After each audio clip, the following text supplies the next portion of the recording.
Order, and welcome to the Energy Security Net Zero Select Committee, where we welcome the evidence from the Committee on Climate Change, who are giving evidence here for the first time to this committee or any of its direct predecessors. And a big welcome to Emma Pinchbeck giving your evidence as CEO for the first time. And we look forward to hearing from you and from Emily Nurse as well. Perhaps Emma and Emily, you'll just say a few words of introduction yourselves rather than relying on me to introduce you. So Emma first. Terrifying. Yeah, I'm Emma Pinchbeck. I'm the pretty much brand new Chief Executive of the CCC. I've been in post since the beginning of November. And before that, I was the Chief Executive of the energy trade body, cross-technology energy trade bodies, including fossil but also clean forms of generation. And I've been working for well over a decade on energy policy, energy transition and related topics, largely in the private sector. And I hope that's an interesting insight to what I might bring to the role at the CCC. Emily? Hello, I'm Emily Nurse. I am the Head of Net Zero at the CCC. I've been in post for a year now, and I've been at the CCC for 3 years. Prior to that, I was actually a Professor of Particle Physics, so very different. But yeah, that's my background. So don't ask me about particles, I've forgotten all that. That was one. No, it wasn't. It honestly wasn't. But you're both very welcome. Emma, what are your reflections on your first 2 months as the Chief Executive, and what are your priorities? How have you established those? Well, the priorities are relatively straightforward because we've got some statutory obligations to deliver, and 2025 is going to be a really busy year. And I've come in to that cycle. So the immediate priority will be delivering our advice to the government on the 7th carbon budget, covering the period in the late 2030s and early 2040s. We'll be doing that at the end of February, and then parliamentarians will be able to scrutinise that and debate it as it goes forward, hopefully into legislation. We've also got to thereafter deliver carbon budget advice for Northern Ireland, Scotland and Wales, all of whom have their own climate change targets and acts. And then later in the year, our adaptation committee, which is the sort of Cinderella committee that we don't talk about enough, which advises the UK government on economic resilience and adaptation, will be publishing its next major report for the UK government on climate change impacts and what we can do to prepare the economy. So that's a big job of work. And then we've got our annual progress report where we scrutinise government policy for Parliament so that you can hold government to account in the way you see fit. So that's the main stuff. It's getting all of that finalised and hopefully out of the door on time for all of you.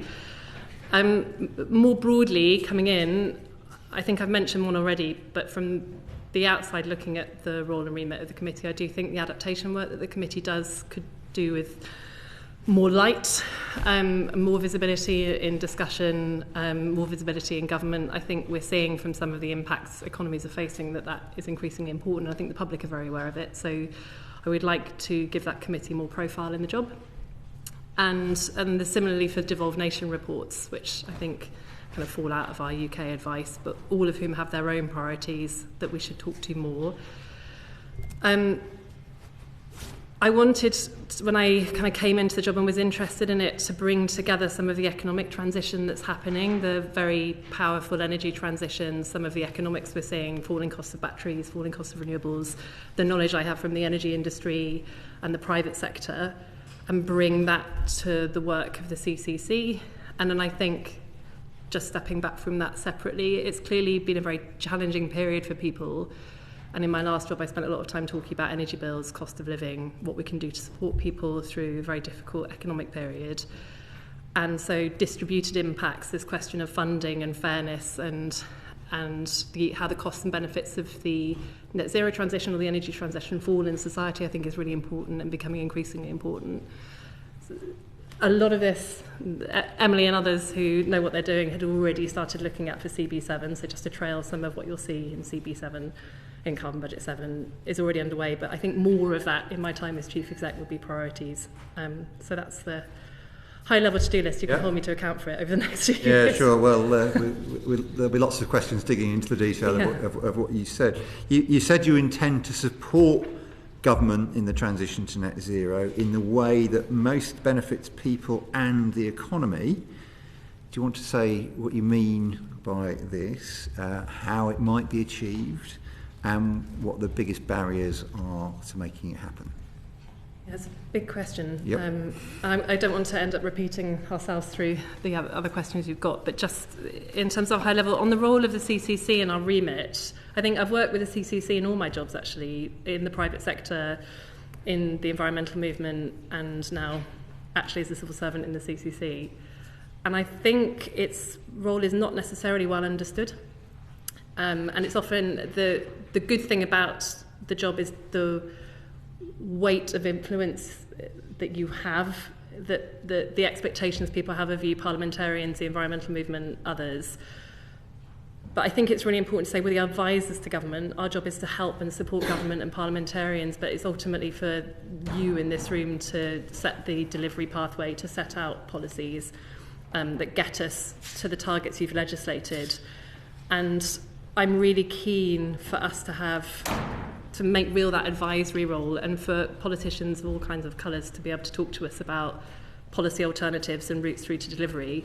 So I think that's a really important thing, is doing lots of stakeholder engagement, talking to politicians with all kinds of different views about how we do this, talking to the private market, talking about the talking to the NGOs, and reconstituting what the purpose of the CCC is. So I think that will help with then the next bit, which is it's very clear in the Climate Change Act that we have to consider economic and social factors. We have a very clear mandate in the Climate Change Act. Our job is to offer government and then Parliament advice on these 5-yearly carbon budgets and advice on adapting the UK economy to climate change. We have to show you that the number we come up with for a carbon budget is credible, and therefore we model a pathway. But then on top of that, we have to consider economic and social factors, and broadly what that means is we try and offer the least cost, most straightforward pathway, and then we work with government in actually the delivery, because government could choose to do something different, and that's where the progress reports come in, when we hold them to account every year, or we kind of look at the policy options they've eventually come up with. It's therefore in the Climate Change Act that we're meant to consider people in the economy. And it's therefore in the Climate Change Act that largely what we're going to offer you is something that's pretty cost effective and inside the existing economic model. And I think we can now go further in the analysis we've offered previously by considering things like distributed impacts and fairness, which I've already signalled we're starting to do. And lastly, I talked a bit about the kind of feelings of people and kind of making sure that we're reaching the public and reaching out to all of you. Some of that is more stakeholder engagement. So this is me signalling as Chief Exec, you should come and bother me and ask me questions, and I'll come and talk to parliamentarians as often as I can, but also other stakeholders like business. And lastly, that we have hugely benefited for the 7th carbon budget, as we did for the 6th, in talking to the public directly. So whilst I can't today tell you everything that's in the 7th carbon budget advice because we're finalising it, we have run a citizens panel again and talked more directly to the public. We've also brought on to the committee in advisory roles experts in social sciences and behaviour and, I suppose, public sentiment. And I think those things are also really important alongside the traditional heavyweight economic analysis we were already doing. Yeah, the last part of my question was, what are the biggest barriers that you face? Yeah, so I thought we might come on to that when we talk a little bit about what we said in the last progress report. And Emily can interrupt me if you disagree hugely with these, because I'm going to group them in a slightly different way. But if you look at the period ahead, the immediate period ahead, the reason I have this job, and there's a considerable overlap between this job and my previous job, is a huge part of the heavy lifting on decarbonisation is still being done by a big energy transition, largely moving away from fossil fuels to clean electricity on the power generation side, and to electrified demand in homes and transport systems and other. To a certain extent, that economic shift is happening in the world, I would argue, regardless of climate change targets. And therefore, understanding energy policy and getting to grips with things like grid connection reform, planning reform so that we can build energy infrastructure efficiently, planning reform so people can easily install technologies in their homes, and importantly making electricity as cheap as possible so that people can see the benefit of adopting these technologies and the benefit of investing in them on the supply side are hugely important. And that is hopefully my previous experience adds real credence to that work at the CCC. There's then I think a bucket of measures around investing in new stage technologies we need for more complicated areas of the economy, and other fuels, things like sustainable aviation fuel, hydrogen, carbon capture and storage, bioenergy and carbon capture and storage, so BECCS. And then there are, I think, barriers in terms of communication, so people actually understanding the transition, understanding the choices available, having the technologies available, having companies that will offer them the business models and the tariffs and the services for those technologies. And then lastly, and I'm sure I've missed something, I think investment in natural sequestration, trees, peatland and landscapes. And the last one has gone out of my head. That's a classic select committee move. Come back to me because we're going to go over them again. But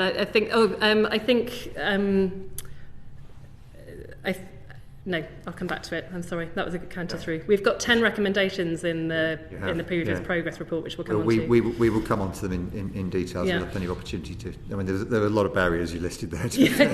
Oh, skills. Thank you. There we go. The kind of perennial thing everyone says. Continuing talking always gets it. Thank you. It's the kind of the workforce to install technologies. Well, we will explore all of those in some detail. Chris Chope's got a follow-up question. Thank you, and thank you for highlighting the importance of adaptation and resilience, which are among your statutory responsibilities. When it comes to public investment to meet those objectives, how do you evaluate the relative benefits of taxpayer-funded investment in adaptation and resilience measures compared with taxpayer investment in going for net zero emissions? I think this is a question about, let me just check that I've got the understanding right, it's a question about, underneath it, is there a way, if we kind of focused all our resources on making the economy resilient, then we would have to spend less money on investing to mitigate climate change up front by switching to newer technologies? Are you looking for kind of... let's give a specific example. The Environment Agency at the end of December published a report saying that as a result of climate change, 1 in 8 properties in England is going to be in danger of being flooded by the middle of this century. The cost of dealing with that and preventing it and adapting to meet that threat is going to be enormous.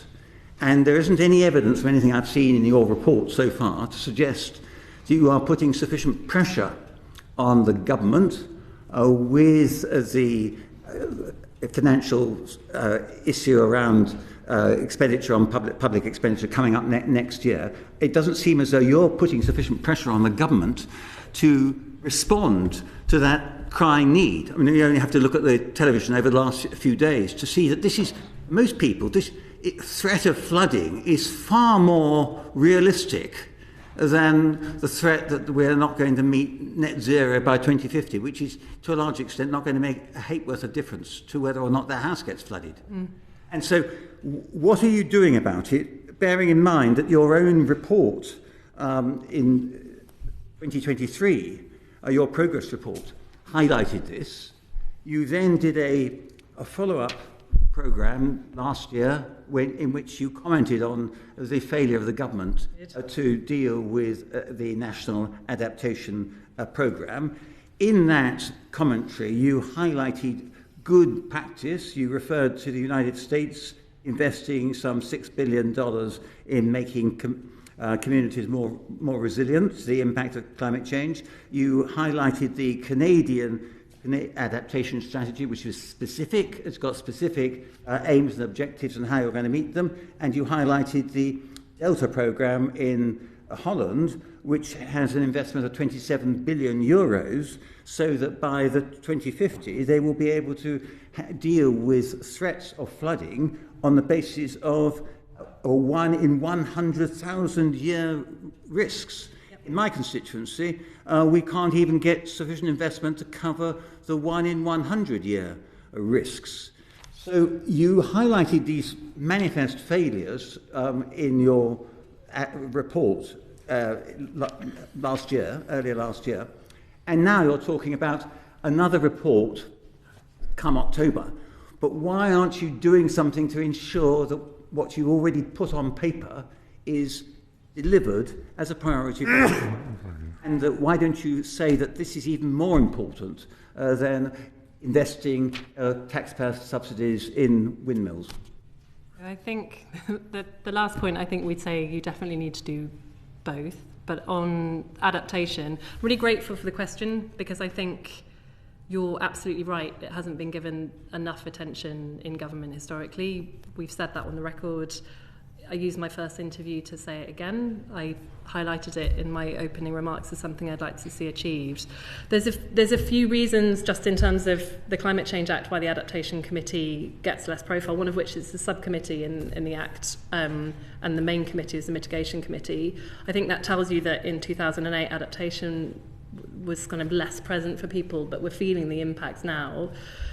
We are required by the Climate Change Act to offer the adaptation reporting that we do and to comment on government progress, but we are an independent statutory body. We're not the government. It would be inappropriate for us to be able to have kind of teeth to make the government do anything. But for what it's worth, I would very much like to meet the Secretary of State for DEFRA. I've had an invitation in to see him, and I've met the DESNZ Secretary of State already, so I'm waiting to see the Secretary of State for DEFRA, so hopefully they hear this evidence and I get that invitation in. And we will be doing what we can publicly to hold them to account for delivery, including on the progress report. More broadly, we would like a more comprehensive framework for adaptation. So this is a bit technical, but you can measure mitigation pretty effectively. There's a kind of clearly agreed principles for that internationally and domestically, and how you track it. That's less clear on adaptation. And you mentioned the examples I've given before about what other countries do. I think there's some real learning from the 25 other climate committees internationally where adaptation has been a bigger part of their remit and they've done more thinking on this. And we have said to government that the priority for them is to get in place a framework for measurement, because if we have that, then we can more effectively hold them to the account. The last thing, and this is the Chief Executive's point, we are not as well resourced to do this work on adaptation as we are on mitigation. We're not as well resourced, as in we are physically not as well resourced by government to do the work on adaptation that we do as compared with mitigation. And therefore... Why is that? I think that's a question for government. I would imagine it's because of the relative weighting that they've previously put on the work of adaptation and the work on mitigation. But I would very much welcome that conversation. Could you let us have a note on that? Because that's I hadn't realised that was one of the excuses for not delivering on your goals under the 2008 Act. I would be very happy to give you some of that, by background, of course. We'll follow up. And in the meantime, we don't have to wait till October, do we, for you to get the government to respond to the concerns you've articulately expressed here. I should hope, with the impacts we're seeing in the economy, that the government is going to move to make this a priority. I should say that before Christmas, in responding to our progress report, which had an adaptation recommendation in it, the government have said they're really keen to bring together better governance on adaptation across government. They're going to use the Cabinet Office and bring together Treasury, DEFRA, number 10, and other relevant departments to look at adaptation across the economy, because it affects the entire economy. The other thing that we would say they should do is look at bodies like the National Infrastructure Commission that offer advice on things like critical infrastructure, and bring those together too. So we are very up for doing more work on adaptation. I hope it's clear that I'm going to do what I can to hold government to account on it. I think it will be a big theme over the next 10 years because of the impacts we're experiencing. I can follow up with a note on what more we'd need to do. Well, thank you very much. We're going to move on to another topic. Adaptation goes a little beyond the remit of this committee.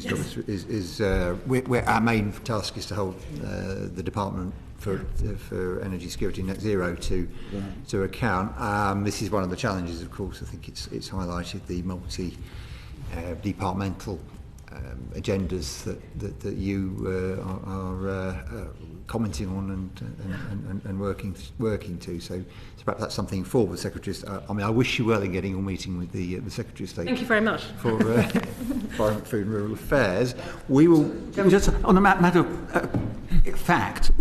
I thought that DESNZ was the department which had responsibility for the Climate Change Committee. If it is the department to which the Climate Change Committee reports, and the DESNES is basically their sponsor department, surely we as a committee, which is responding to that and holding that department to account, should be able to say we need to have more priority given to adaptation. It's, I'm very happy to follow up with a technical note, but our funding for adaptation comes through DEFRA, and DEFRA is currently the department responsible across government for most of the adaptation work. There is clearly a bit of a blurring of the lines in that DESNES is our main sponsoring department, but I'm conscious of time, so I'll follow up. Yeah. That would be very helpful. Also, Chair, clarify something very briefly with the. Yes. Can you just confirm that failure to mitigate and tackle climate change will result in much higher costs and impacts around adaptation, and that's what the evidence suggests? The cost of adaptation, flooding and impacts will be much higher if we fail to mitigate. Is that what the evidence shows? Yeah, of course. I mean, the point of the carbon budgets is they are in line with a international 1.5 degree target, which was designed to avoid the worst impacts internationally of climate change, which includes impacts here. And so I think entirely the point that we have to do both, not either or. What I mean to say, though, is that I think the impacts of climate change are very visibly here in the economy, and so for the public there is more discussion about adaptation happening, and I think it's absolutely right that it needs as much profile as the mitigation work that we do, but it is definitely both, and without mitigation work those impacts will be worse, including for citizens in the UK. Vera Hophouse. Well, it's fine. I think we really need to move on, but I was going to make a similar. Right, good. Well, I'm glad we're all looking at the same line of questioning. Thank you very much. We will move on to Polly Billington, please. Thank you very much. Welcome, Emma and Emily. I'd like to ask you a little bit about the UK's nationally determined contribution. Obviously, that was discussed at the UNFCCC negotiations. To what extent does the Prime Minister's announcement on the UK's new 2035 NDC re-establish the country as an international climate leader? I should declare a slight interest before I answer Polly, and it's only a slight interest in that I am on the board of UK 100, which is an organisation that Polly founded, although I don't think we overlapped. I don't think we overlapped. We didn't might overlap, have done. But just in case. So would you like to know kind of technically where the NDC sits, or overall? Well, it's an assessment overall of, like, you know, one of the things that this government wanted to do is re-establish the country as an international climate leader. How much does the NDC that the Prime Minister announced towards the 2035 contribute to that effort? Okay, well, I will. I'll tell you what I'll do. I'll give my impressions of going to the COP and helping the UK government launch the NDC there, and then Emily is here, and as a chief analyst can tell you a bit about the technicalities of the NDC, because otherwise I'm just going to talk all the way through the session. I think I haven't been at a COP in a few years, I would admit, not since Glasgow, but it was noticeable that the ambition of the UK government was really well received by international partners, international business leaders who I know from my previous job there. There was really high visibility of the NDC at that conference, lots of people approaching us as the committee to ask about how we'd gone about setting the advice, and a very busy UK pavilion. And I haven't seen that in a while internationally for the UK, so I think that's good. It's good soft power. I've regularly said this. I think the UK government underestimates how much we're seen as a leader in this space, and how valued we are in those negotiations, and how much that can help us with things like working with international industry. So it was a really positive move in that regard. It was also considered quite helpful, I think, for international partners, because the deadline for everyone submitting updated nationally determined contributions is February of this year. So the UK was a relatively early mover.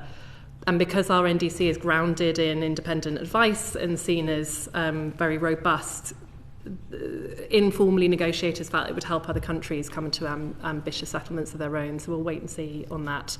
It was also, I think, helpful in the context of the international negotiations for the UK and Brazil to be the countries that had come out with their NDCs early, because Brazil is the next COP host. So in terms of that leadership space, very visibly for me, coming back into the space, it had a nice bow wave effect for UK authority on climate action, and that was positive. Emily, do you want to talk a little bit about how we calculated the NDC? Yeah, I should also say I went to COP this year for the first time, and everyone was really, really excited. We made her, right? So that I could talk about the number. But yeah, so it's a number that's based on our analysis that we're putting out in February. So that analysis gives us a pathway for emissions reductions from next year, from 2025 all the way to 2050. So it covers the period of, it covers 2035, which is what this NDC is.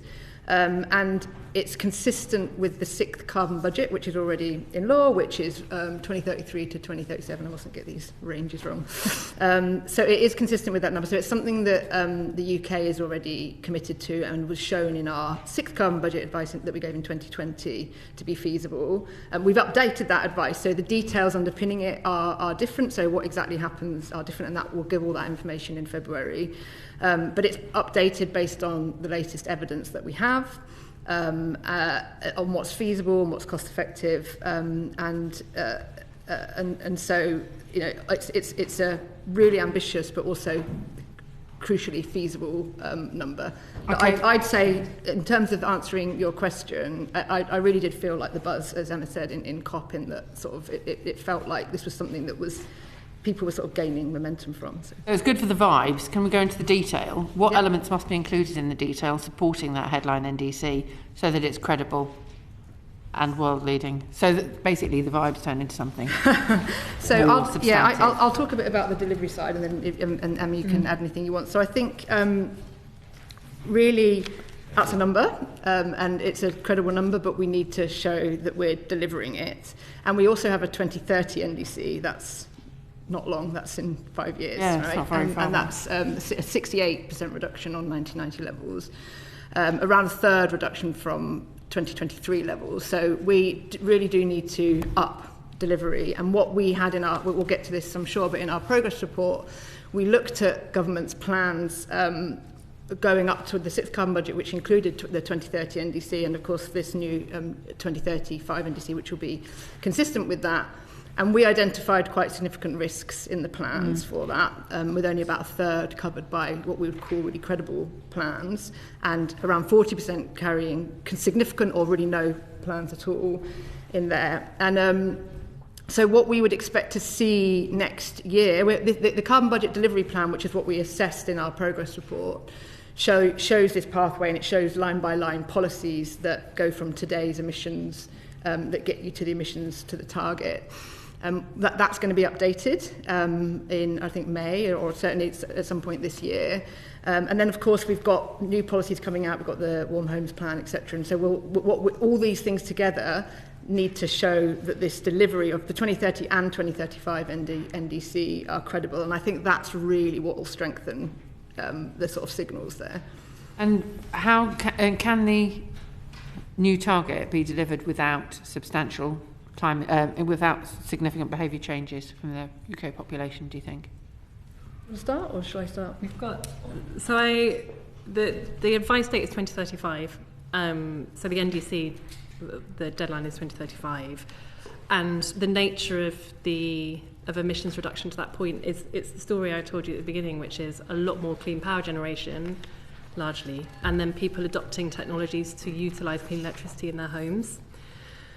And so it involves change. People are going to have to choose different technologies at the point that they want to replace their boiler, or at the point that they're getting a new vehicle, because the big kind of emissions chunk is in heat and transport.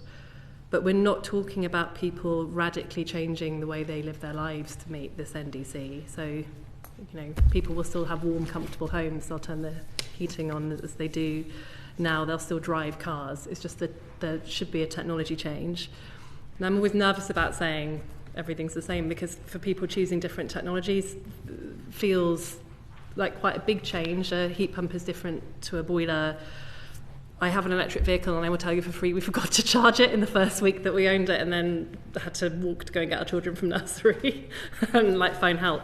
And so, there are different technologies, you have to use them differently. And that's one of the reasons that our progress report and our advice to government has been, you need really clear communication on this to the public. They need to understand the choices that you want them to make. And then critically, all our other recommendations are really about making those choices as easy as possible. And that includes making the technologies cheap, having businesses being willing to offer finance for them or business models for them, making it a kind of obvious choice. And that's why making electricity cheap is such a big recommendation for us. The other thing to say on this is, you know that for the 6th carbon budget, we worked with the UK Climate Assembly and asked people about their views on various policy options. And generally speaking, people were all right with change, so long as they what they really wanted was clarity from government on the options available to them. And that included change in more behaviour change ways, such as diet or travel or some of the other areas of the economy, but those are not in scope for the 2035 NDC in the same way. For the 2035 diet and travel are not required for emissions reduction for 2035. The big heavy lifting is being done by heat, transport and clean power. I mean, that's not to say that you don't need to start as government thinking about other areas, and the carbon budget that we'll be publishing this spring looks at later in the decade. But for the NDC, no, it's adopting and using different technologies for warming your home and getting about. Yeah, which I would say is a change, but it's not the kind of things that are often described as behaviour change choices out there in the zeitgeist. Thank you. Just from so surface transport is a quarter of emissions today. Basically, it's the largest emitting sector. So that's really the main one. Switching to electric vehicles and is sort of really the key one, and then the second biggest emitting sector is residential buildings. So as Emma said, switching to low carbon heating to heat pumps. And what we're seeing is the costs of electric vehicles really falling, and we're expecting them to be cheaper than petrol and diesel cars pretty soon. They've already got cheaper running costs, and so for heat pumps in homes, this is something where I think some policies needed to support the transition for people, but these are really the key sort of choices that need to be made. But there are other, basically to get to these targets, things have to happen across all sectors, but they're the heavy lifters. Emily, can I just ask very quickly where flights comes in that list and what behavioural changes might be needed there? So for the NDC itself, they're actually not included because international aviation shipping is not. However, it is they are for the carbon budgets. So and we will tell you there are going to be recommendations on things like aviation and other sectors of the economy in the carbon budget, which we'll be publishing in February. And I should have said this at the beginning, but because we advise government and then report to Parliament, until we finalised our advice to government and advise them, we can't tell you where we're at with our modelling or what we're likely to say. It's not going to be fly mode, is it? We will come back and tell you, I promise, once the advice is out in February. So I've already offered to do a session once you've got the advice and you can scrutinise it and ask us about those. But for the NDC, I think it's really worth getting on record that that's not what we're talking about. You know, the priority here is really electrification and electricity. And that's why, again, our primary recommendation is we should be making electricity cheap and making these technologies easy for people to get access to. That's very helpful for clarification, and perhaps in the first instance when you have published the carbon budget, you perhaps write to us. Yes. Fitting in the sessions depends on availability as well. But I'm sure you will be coming back at some point in the... It's like a threat. Well, you know, a friendly offer, I think. Now, we'll move on. Can you give us a brief overview of your 2024 progress report to Parliament and outline where the UK currently stands on the road to net zero? So I'll tell you high level, we're not on track. We said in July that we're not on track to hit our current 2030 target, which, as Emily said, is a 68% reduction against 1990 levels as our current NDC, with the 2030 NDC. At that time, we said only about a third of emissions reduction are covered by current government policy, and that we needed action across all sectors of the economy. And I think this slightly relates to the previous question, actually, about leadership. And you can have all of the targets in the world, but if you're not delivering on them, then you won't be seen as a leader. And from just putting my old job hat on again as an industrialist and looking after the energy sector in the UK, often our concern was other countries moving faster than us on delivery now, regardless of those countries' climate targets. So India has a 500 gigawatt low carbon generation commitment, 50% of new car sales in China are now electric vehicles, and there is a concern, I think, both from industry in my old job, but from the committee's point of view in this job, that we're not going fast enough on delivery. And so that was the primary message of the progress report. Emily, would you like to canter through all the things that we said? Yeah, maybe just to say how our progress reports are generally structured. So we tend to cover progress in emissions reductions, both in that, because they're annual progress reports, of course, so in that last year, but also we do sort of longer term trends. We also look at other indicators of progress, so not just emissions, because there are things that we need to track to see how we're going for the future, and I'll talk a bit about that. And then we look at the policies and do assessments on how on track we are, and finally we give recommendations. So in terms of emissions, like where are we on our journey to net zero? So you could say we're kind of halfway. Emissions are half what they were in 1990. They've got to get to net zero by 2050. So we've had pretty big success, and this is really coming mostly from the energy supply sector and the phase out of coal and ramp up of renewable energy. The pace of reduction actually in emissions, the pace of emissions reduction more than doubled since 2008 when the Climate Change Act came into law and when the carbon budgets were introduced. What we're seeing, so that's all very successful. What we're seeing is that going forwards to meet the NDC and CB6 is that really things need to accelerate and to broaden. I think key really to broaden to other sectors. So we've had this success in energy supply, and there is more to be done there for sure, also to support the transition in other sectors. But what we need to see is this broadening. So most emissions reductions so far from energy supply, but around 3/4 are from other sectors for what needs to be done up to the 6th carbon budget. And we've seen, for that we need a significant increase in the pace of emissions reductions for industry, surface transport, buildings, and most of that is coming to a shift to these low carbon technologies that exist that we just need to sort of push them out. We've seen no emissions reduction in agriculture, waste and land use in the past decade, and also in aviation apart from during COVID, where there was obviously a reduction. In 2023, we actually did see quite a significant reduction in emissions, a 4% reduction, which is quite a lot as an annual reduction. However, our analysis shows that was mostly sort of a temporary thing. We saw it's mostly coming from the fact that we imported more electricity because the year before that had gone down due to maintenance of nuclear fleets in France, for example. Also, there were warmer than average temperatures, etc. So there were things like that meant that it went down, that it may bump back up. But basically, what we're saying is we really need to broaden and we need to increase pace in a lot of sectors. We also look at other indicators of progress. So we look at the rollout of renewable energy.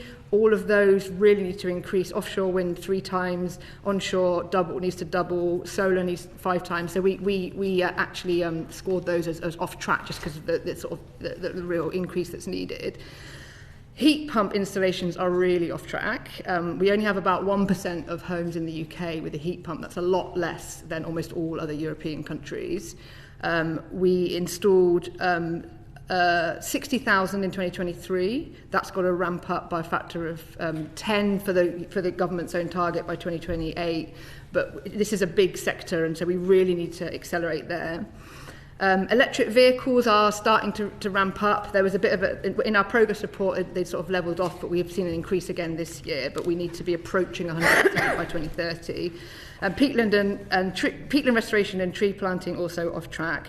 And then, as we mentioned before, in terms of the policy progress, there was some good progress in confirming the zero emissions vehicle mandate, increasing the individual and total grants for the boiler upgrade scheme, but also from the previous government we saw some real sort of back steps and inconsistent messaging, rolling back on things like the 2030 phase out for petrol and diesel cars, although we've seen that that's now coming back in. 20% exemption on 2035 phase out of fossil fuel boilers. And so these are quite inconsistent and dialing back messages, which reduced our confidence in delivery. So we have we assessed about a third with credible plans, and that's mostly coming from surface transport, where we are seeing electric vehicles really ramping up, and that's the key thing there. And we had the ZEV mandate confirmed, and also renewable energy generation and electricity supply. But we do have significant risks in other sectors, and so I've mentioned buildings, land use, and parts of industry, for example. So that's sort of where we were really focusing on. And then, of course, we also do our recommendations. So I don't know if you want to get into that now or if we're... We will. I'll move on to that, actually. Okay. So you've got... so your report was in July. It was obviously commenting on the performance of the previous government, and we now have a new government. Now, they say that of your... you've got 10 priorities, you've got 35 recommendations that you made. The new government says it's acting or partially acting on all of the 35 recommendations to the UK government. Do you agree with them? Do you want to go first? I always feel like it's the chief exec's job to be rude about the government. I think so. Ambition is welcome, and I think. Given that we've been on the record before is saying that the tone from government does really matter, and I tell you, for the private sector where I've spent most of my career, the tone from government really does matter as a sort of investment signal. And so I think ambition is welcome. Having net zero as a key priority of this government is welcome. That in itself, when the majority of the investment for net zero is coming from the private market, I think we shouldn't underestimate that the willingness to be positive in itself will help move money in terms of investment and help investors want to come to the UK. On the actions taken, there have been some really positive concrete moves. So already, planning permission given to some renewables projects, the clean power mission being established, and the action plan coming out before Christmas is a real kind of statement of intent there with getting some of this electricity onto the system that we need to see. And then there are good commitments for consulting on at least some other key recommendations that we made, things like planning reform. Again, I mentioned it at the beginning, but it's critical to building infrastructure, but also for things like installing a heat pump in a home or charge points for electric vehicles. The government is consulting on the ZEV mandate and whether to bring back in a consumer signal in the kind of 2030 phase-out date for ICE vehicles. And there have been funding decisions made on carbon capture and hydrogen for industrial decarbonisation, again, something that we signalled as critical. And some early signalling in the direction of technologies for negative emissions and removals. So these are all very welcome. What we would say is it's our job to hold government to account in a formal way in June when we'll publish the progress report, and hopefully by then some of what is in kind of consultation will turn into like concrete policy, because at the moment it's all intention and less delivery. So far you've said that you agree with them, that they are acting or partially acting. Is there anything where we are agreeing that they are at least starting to act. I think action is about when we can see concrete policies that will deliver emissions reduction on the ground, and we're not there yet in many cases, but maybe by the time we report on progress we'll have more information for you about what we think. The last thing I'd say is it's just some trauma from my last job, but also Emily, who's been working in this space for a long time, agrees the need to do something about electricity and the cost of electricity and options to move things like policy costs or levies that sit on electricity so that people can start benefiting from this energy transition from low carbon technologies is really critical. And we, in various, people have been advising government this for at least the 10 years plus that I've been working. There are very good ideas out there, some complex, some relatively straightforward. That would be our primary disappointment, I suppose, and our primary recommendation that government does something about that, because it will really help. I think it's fair to say the response to that was a little bit underwhelming. All right.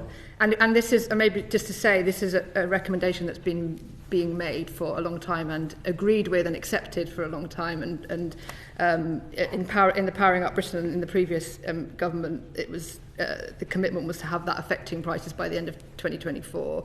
So this is really urgent because it underpins all of these shifts we've talked about for shifting to the... now you've recommended doing this by moving onto taxation and away from levies.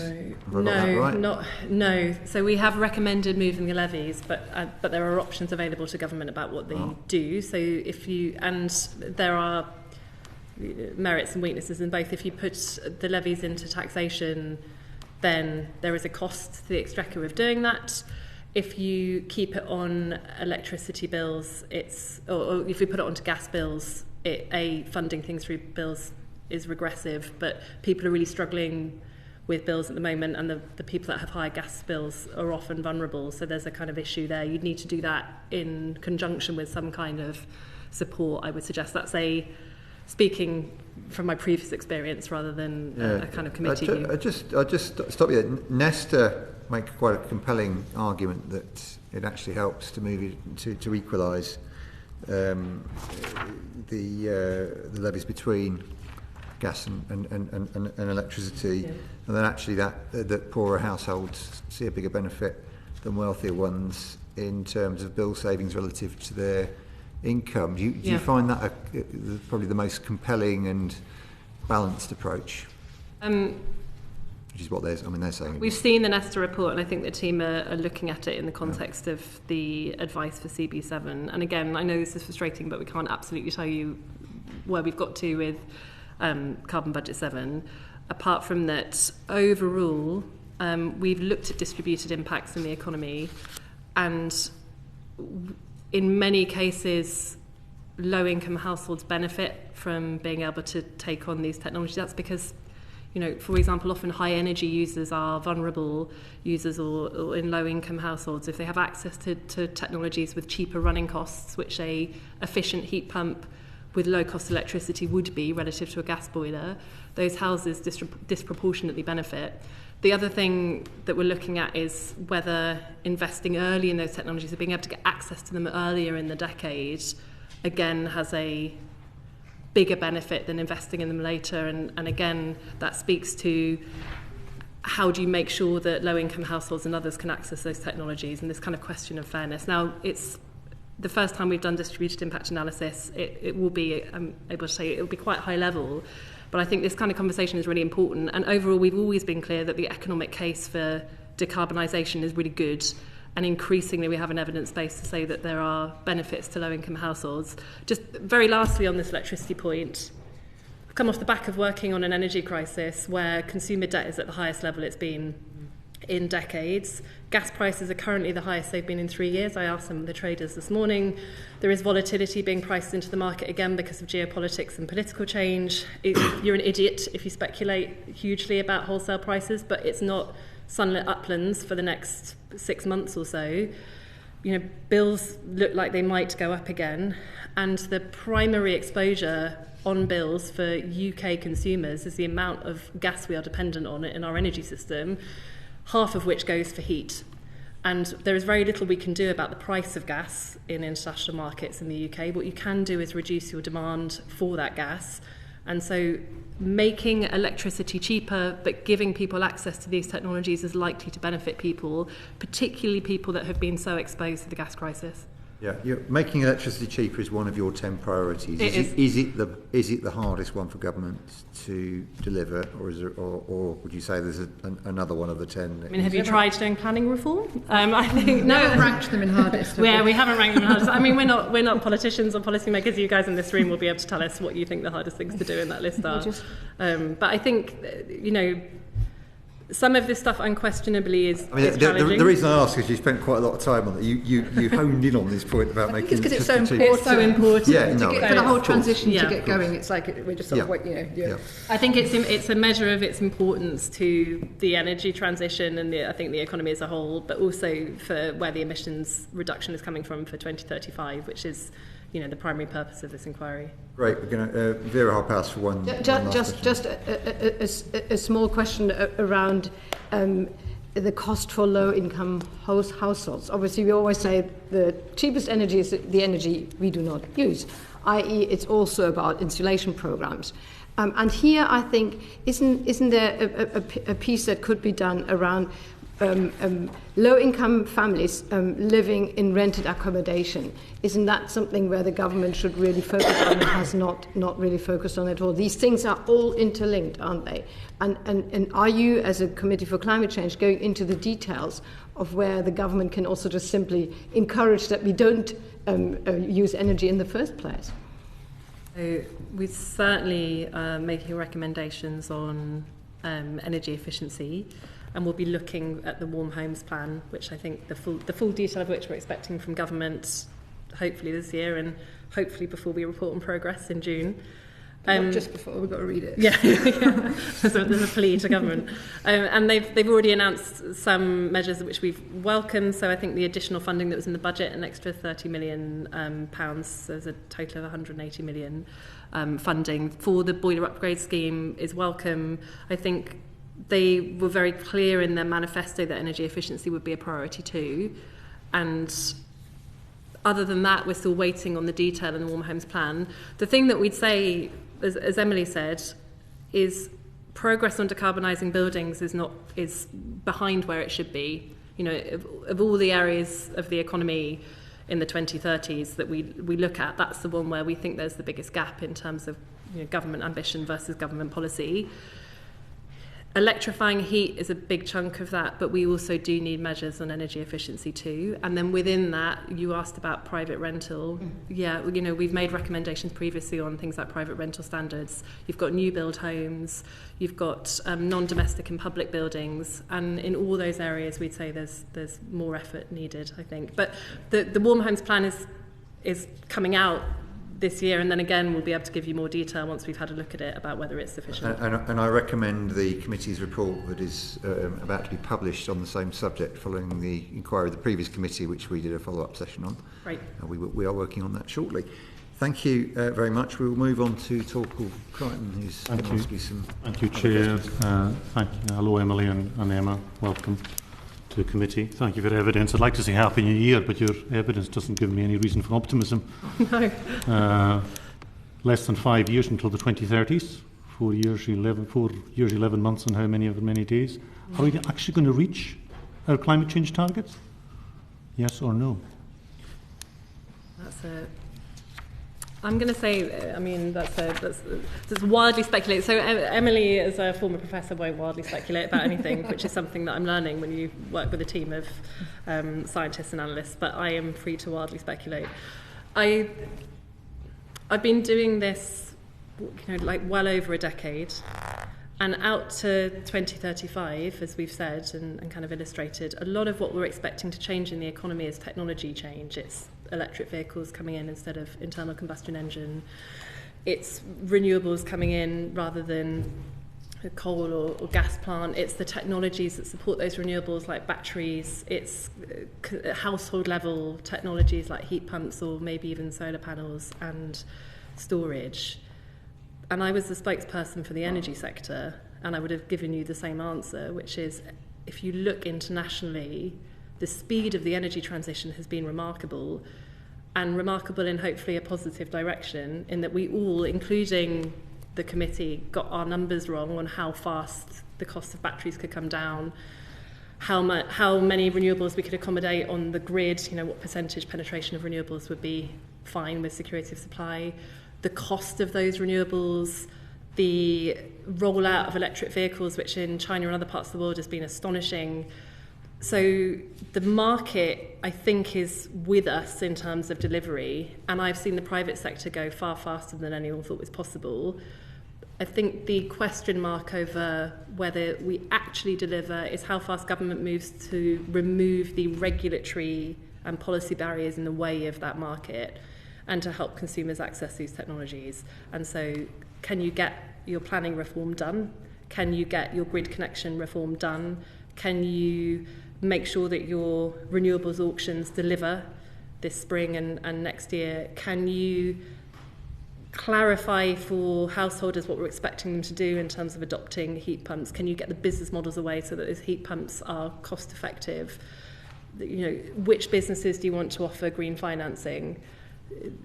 These are beyond the committee's remit, and they're all policy choices for government. But in terms of can we do it from our point of view, which is to assess the technology availability, assess, you know, the kind of market conditions, work out the physics of the thing. Yeah, you can absolutely do it. Our pathways are designed to be credible. That is in our mandate. So all these problems you mentioned there are the remit of DESNES, and you said that that tone and leadership and ambition were important, but so are authority and clarity and resource. And do you, I mean, from what your observations, does DESNES have a sufficiently big role in government to deliver on these things, to deliver on net zero? Yeah, so in terms of are they the right department to lead, I think certainly... Do they have enough muscle? Do they have enough muscle? I feel like I'm being asked to comment on the Secretary of State. I think it's a huge department, DESNES, and it's a really important one, and it's the right one to be enacting the policies that we need for 2035, because what we've just described to you is largely, as you said, energy policy with some planning reform. So it's absolutely right that agenda is held by the department. They are well resourced. They've got expertise coming out of their ears on energy modelling and energy technologies. They've got good relationships. I can speak personally to that from my old job with the private sector, who will need to do a lot of the heavy lifting on delivery. A long-standing question, and something the committee has commented on, though, is that decarbonisation is a cross-government effort. And it certainly often will need the heft of a Prime Minister and a Treasury to fall behind policies from DESNES and other departments. And I think there is a question about how you best do that. The reason it's hard to make a specific recommendation and say, do you do it through the Cabinet Office Committee that brings people together, or should this be something that is the Prime Minister's responsibility, is that the government's also got these new mission boards, and it's really too early to tell on how they plan to do the governance on all of this. They have signalled in their response to our last report that they are expecting to think about the delivery of the carbon budgets as one of the pillars of their clean energy superpower mission through that committee, which is chaired by the Prime Minister, and so maybe that will be a mechanism to draw in other departments. But just in terms of the policies that we need to deliver 2035, many of them sit in the DESNES remit. On making electricity cheaper, I suppose it's also a pitch to the Chancellor to really think about that, because cheap and abundant energy, regardless of anything else, is essential to economic policy. So I'd expect to see Treasury having a big role in that and provide some of that muscle to DESNES. Yeah, these mission boards and joint committees, are they a help or a hindrance to delivering a net zero? Or do you want to see a streamlined structure? You said a committee led by the Prime Minister on net zero. Is it a big enough priority in government? I mean, to a certain extent, it sort of falls outside my remit as an independent civil servant, or the committees as the independent advisors to tell government how to do this and what structures they need to do it efficiently. What we will do in time is tell you whether or not those structures are delivering emissions reduction. I think, as we've said, it's positive to see decarbonisation, the clean energy superpower, net zero as a priority of the Prime Minister, and to hear a Prime Minister and Chancellor talk about those things as essential to economic growth. It's been positive to see in their responses to us on adaptation and on mitigation that they are planning these new governance structures, the mission board, but also this new use of a possibly Cabinet Office Committee on adaptation. We welcome all of that. It's 6 months in. 2 months for me, and it's too early to tell whether that new governance... Let me put the question in a slightly different way then. Is net zero, is it sufficiently embedded across departments in government? I think I would say, I would say no, based on the time that I've been working, in that it is a whole economy problem, and as we highlighted at the beginning of this session, it's not clear to even you as parliamentarians which departments are responsible for things like adaptation and resilience or mitigation. We've talked about surface transport, that's clearly a priority for DFT. You've mentioned aviation, that's DFT. We've mentioned planning reform, that's DCHLG. Thank you, I always get that acronym wrong. Land use, waste and DEFRA. Land use, waste and DEFRA, yeah. Agriculture, yeah. This is central to your economic strategy, because ultimately it's about energy production and costs. That sits with Treasury. We've talked about bills, that's Treasury, but it's also DESNES. It is truly cross-cabinet. And if your question is, do we have the mechanism to deliver that? Yeah, no.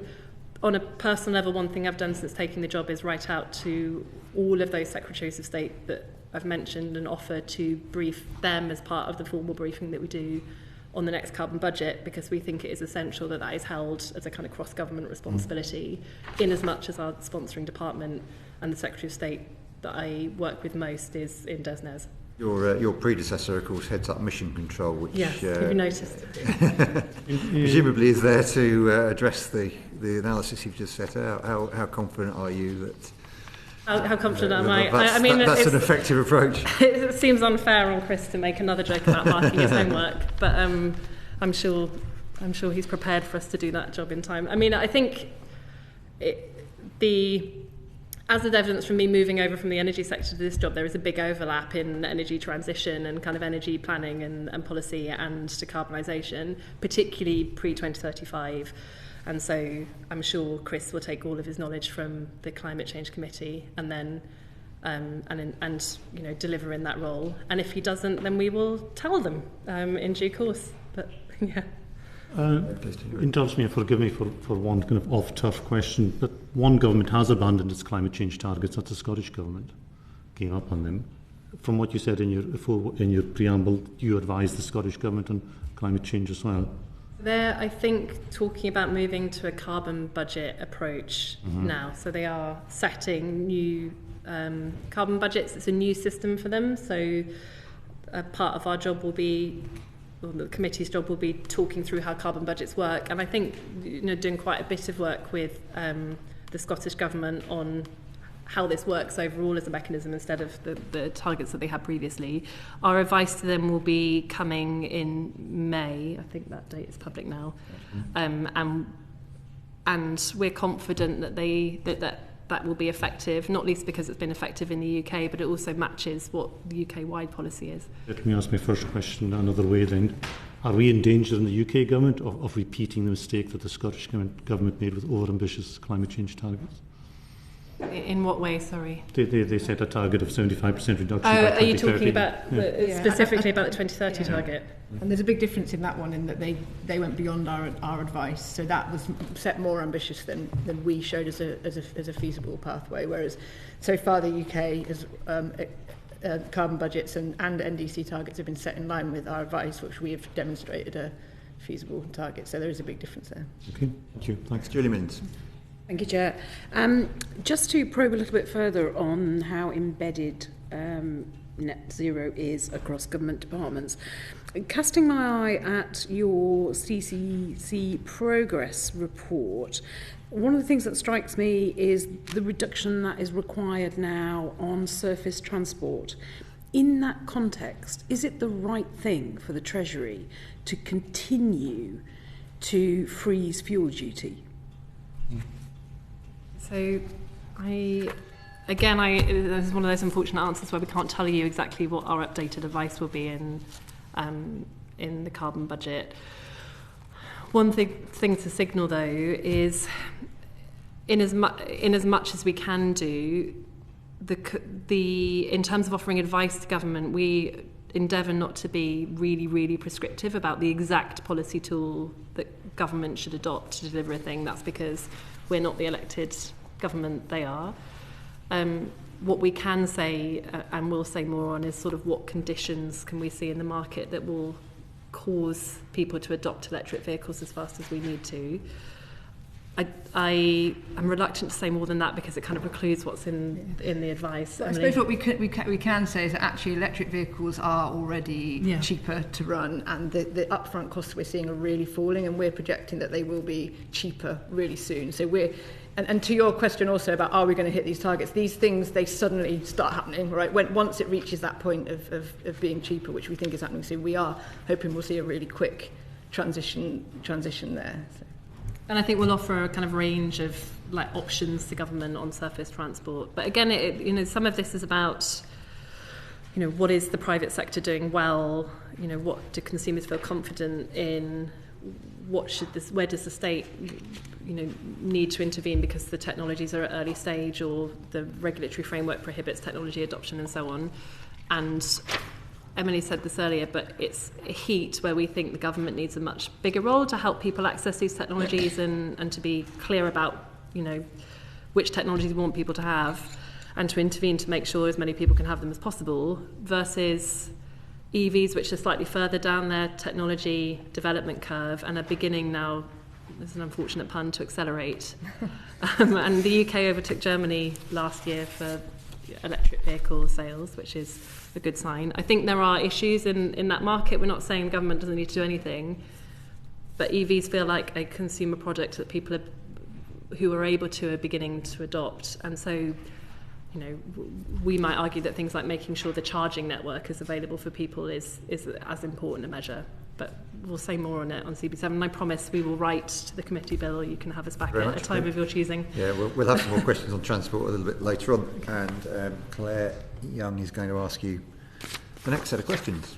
So, looking specifically at electricity supply, how realistic is the ramp up in renewables deployment by 2030 that's recommended in your report?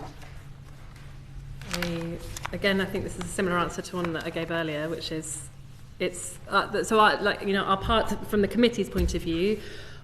Our pathways are required to be feasible, so we have to be able to have confidence that the recommendations we're making are deliverable, at least illustratively. And so, the sort of level of deployment we're talking about for offshore wind, onshore wind, solar in our model, as actually in most system models, looks like the level of deployment that's possible based on stuff we can already see in the pipeline from industry. So we can see projects of that sort of scale. The question on whether we get that amount of renewables capacity through is about, does the government get the auctions right? So, is the budget sufficient? Do they get enough projects through the next auction rounds? And those are critical. So we'll know a bit more when the next auction happens this year about offshore wind and some of the other renewables then.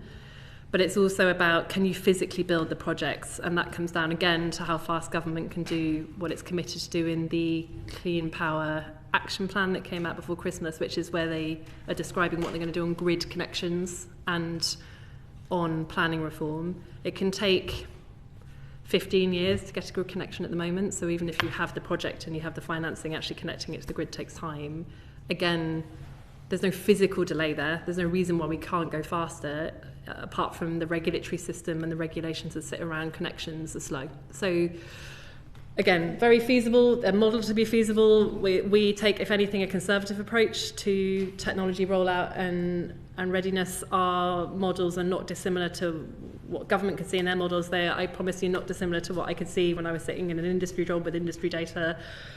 The krypton factor, as you like, on delivery is really about how fast government moves to do what it's committed to do on planning reform and grid. Is there anything to add? Yeah, just maybe obviously we'll have the numbers in February, but it's just worth saying that for onshore wind and solar, actually in the past we have seen really fast deployment, and some of the numbers we're talking about are of that level. So it's just that they've slowed down, and we're talking about ramping it back up. But we'll give more detail on that, obviously, in February. Sorry, Claire, do you think that it's realistic for those planning reforms to be enacted to deliver to this agenda?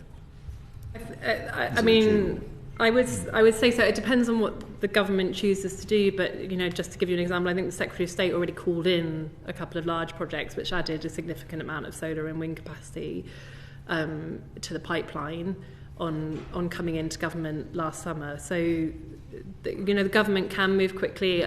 It was pre-Christmas, and it's we've got to see what it looks like in delivery, but I would say the Clean Power Action Plan looked thorough. Now the Clean Power target for 2030 is a slightly different date to what we're assessing the government on in the carbon budgets, which go out to 2032. Similar answer on grid connections? Yeah, again, I would tell you from the industry's point of view, a lot of what's in the way of grid connections is stuff like they've indicated in the Clean Power Action Plan that they're going to take measures to rationalise the grid connection queue and to kind of prioritise particular projects. Again, if they're willing to do that, there's no reason why that queue can't speed up. There's an astonishing number of projects in the queue. Yeah. And just following up on one of the things you said get the auctions right. Can you very briefly say what you mean by getting the auctions right? The experience of the last couple of auction rounds is that it's really important that the government and Treasury in particular understands what the private sector market conditions are. What you're trying to do when you design an auction is to make sure that there's competitive tension maintained, so that they make the allocations small enough that people have to really compete and get their project costs down to get a contract. And that's important because ultimately the cost of this is passed on to consumer bills. And so they have to design it right to get that competitive tension, but at the same time they also need to make sure that they don't squeeze the auction to the extent that no one can bid because they don't make their hurdle rates for project financing. When you're talking about large-scale infrastructure over 25 years with kind of pension funds and slow patient capital involved, you need to be very, very good at kind of understanding market conditions for long term, but getting a price which those investors think is reasonable. And I think it's fair to say that for AR4, the fourth auction round, the market was so volatile, delivery costs had gone up because of kind of inflation, repressures, cost of capital financing, supply chain pressures, that we didn't get it right fully. They're going to have to get that right for the next two auction rounds. The other thing is, it's quite clear that we need a lot of capacity to meet the government's clean power mission, or, you know, in our world, the carbon budgets, and therefore Treasury and government need to work out where that tension is between getting this low cost, abundant, good for the economy power on the system, and how and the sheer volume of capacity on the system through the auctions whilst maintaining that competitive pressure. So it's a bit of a, I mean, I thank God didn't have to make those choices inside Treasury, but it's a, you know, they are, my understanding from government is they've signalled that they'll take steps in the Clean Power Action Plan to make sure that the CFD is reformed such that they're more able to have access to better data and make informed choices. But we'll be scrutinising the next auction round to make sure it delivers. How important is the strategic spatial energy plan to achieving the ramp up in renewables? And how should that plan interact with other spatial strategies such as DEFRA's forthcoming land use framework and the spatial development plan being developed by MHCLG? There's a lot of acronyms in this space. There are, aren't there? Yeah, it gets worse if you just do energy policy, I think. So it's important. Emily, I can't actually remember what we said about the SSRP specifically, or if we have yet, or if I'm revealing something we're saying. No, we haven't. No. Okay. I mean, it's a tool that the government has in order to plan the energy system out, and I think it is important given the amount of change we're going to experience in the energy system over the next 10 years. Is that something you might be able to write to us about later? I can send you more if we're going to take a view on it. Give a bit more time to think about that one. So in light of the power cuts caused by Storm Dara in December, does more need to be done to increase the resilience of existing and future energy infrastructure? Again, I think I'll point you to the adaptation report which is coming. The one element of that report is looking at critical infrastructure, including power sector infrastructure and the likely impacts of changing conditions on that and what we'd expect the industry to do. If you like, I can follow up in more detail about what we said about every area of the economy.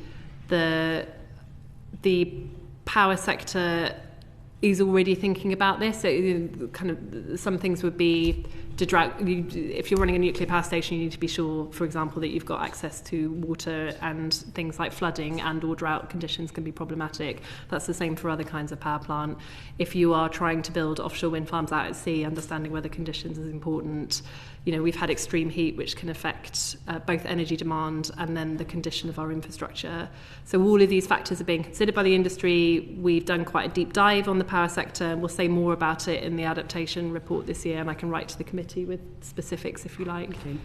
And then finally on electricity supply, your top recommendation is to reduce the cost of electricity by removing policy costs. Where should these go instead? I think we answered this one earlier, which is this question for government about whether you move them into taxation or you move them onto gas or some other mechanism. Yeah, we've done right. it. Something on blue hydrogen, I think. Yes, I'm just trying to find the... yes, got it. Okay, so just turning now to hydrogen and gas. So in your 2023 report on delivering a reliable decarbonised power system, you warned that use of blue hydrogen at scale would mean continued exposure to international gas prices through reliance on imported gas. Do you have the same concerns about carbon capture and storage? No, is the short answer in that it's a that carbon capture and storage is largely being used in a different area of the economy with a smaller gas demand. So you're talking about carbon capture applying to industrial users, largely, some potentially areas of the power sector, and for removals technology in the case of BECCS. The concern around gas demand in the economy is because just as it stands, the sheer amount of gas that we import for heating is significant, and a lot of our exposure on prices and bills comes from the amount that we import for heat and for unabated gas power generation. Over the next 5 to 10 years, we'll be reducing those significantly in the pathway to deliver on the 2035 NDC. And so that concern about exposure overall to the gas markets goes down, even with then having CCUS in parts of the economy. But carbon capture is part of how you make blue hydrogen. So it goes to the point that you made in your 2023 report about your concerns over the use of blue hydrogen, doesn't it? Yeah, and it's worth, on blue hydrogen and hydrogen in general, we'll have updated advice in the 7th carbon budget, and again, you'll be able to look in more detail at that when we publish it in February. Our free card. Yeah, I'm sorry. I warned you before I came in. It would sound like I'm obfuscated, but there are a number of areas from our previous advice on the 6th carbon budget to now where we have updated. Our analysis technologies have come forward. Things have become obvious in the rollout, which were not clear then. I would say hydrogen is one of those areas, but I don't want to tell you yet what's in the advice because we haven't advised government. It is also, by the way, why we're not giving you the figures we gave in the 6th carbon budget, because it feels silly to repeat figures on the parliamentary record, which we're in the process of updating for CP7. But yeah. I have 2 further questions, and the answer, you may give the same answer to both of those as well. But so NESO's advice indicate that gas could still be used in 47% of periods under the government's clean power targets. So is the government being less than honest with the public in their suggestion that clean power by 2030 will protect them from the international gas prices? You're saying 47%? Of periods, yeah. I wouldn't want to comment on the government's communication on their clean power mission, not least because our job is the carbon budgets rather than the clean power mission per se, but also because how the government chooses to communicate with the public is definitely not CCC remit. On our assessment of what a clean power energy system looks like, we're talking, using unabated gas as the NESO have talked about using it, which is for periods where we need security of supply. And our percentages are not dissimilar to what, in our kind of model, are not dissimilar to what the NESO are saying. It's 47% of periods. So rather than criticising the government, then isn't the point that that will reduce the potential for inputs? Well, just in terms of how much they talked about 47% of periods, but overall in the energy system, you're talking about, I think in the NESO model, it's less than 5% of demand coming from unabated gas, which is a huge reduction from 50% of generation is gas today. I think that's come down a bit because we had record wind last year. But, the overall exposure to gas in the economy changes significantly over the next decade because we should be taking it out of heat and we are certainly going to be taking it out of power. So even though we've still got this ongoing need for dispatchable power, you think, to what extent do you think that decarbonising the power system will in fact shield customers from international gas prices? It should do hugely, and that's a message you'd had from me. I think you have had from me as the Select Committee in my previous job. And again, I'm happy to follow up in more detail on this, and others have published detailed analysis on it. But our exposure on bills and prices is largely about the volume of the import requirement, and there's a big chunk of that in power generation which will be changing. And the UK, unlike many other European countries, 85% plus of homes are on a individual gas boiler, and we'll be reducing that import demand because we're changing over those technologies. And so across all bills you should see a benefit. I think the nature of prices and bills is quite complicated. We're also, increasing costs to invest in renewables and so on.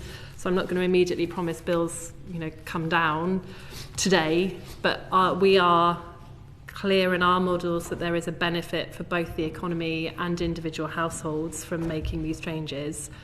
And so far as we can see, with all the caveats around predicting bills and prices, so far as we can see, there is a long-term benefit to consumer bills from making this change. Are you going to be able to quantify what you think that saving is going to be? We have got numbers in the 7th carbon budget advice is drafted. I would caveat, and I would say this, we talked about all the times we've got things wrong. I think as energy analysts, it's really difficult to predict bills because, a chunk of the bill is policy costs, a chunk of the bill is the wholesale cost. We're dependent on international markets, which do their thing. Some of that cost will be whether government makes brave decisions on electricity. But as much as we can, we've compared a bill's cost against the baseline of doing nothing, and we're confident that net zero 2050 provides a benefit to the householder as well as to the economy. Thank you.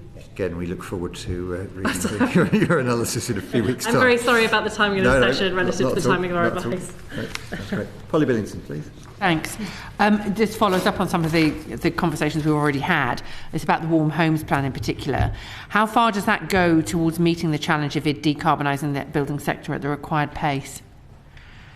What you know of already, obviously they're going to come out in more detail. I can say something. I mean, we obviously need to see it, and we're firstly super excited that it's been promised. And I think I just want to.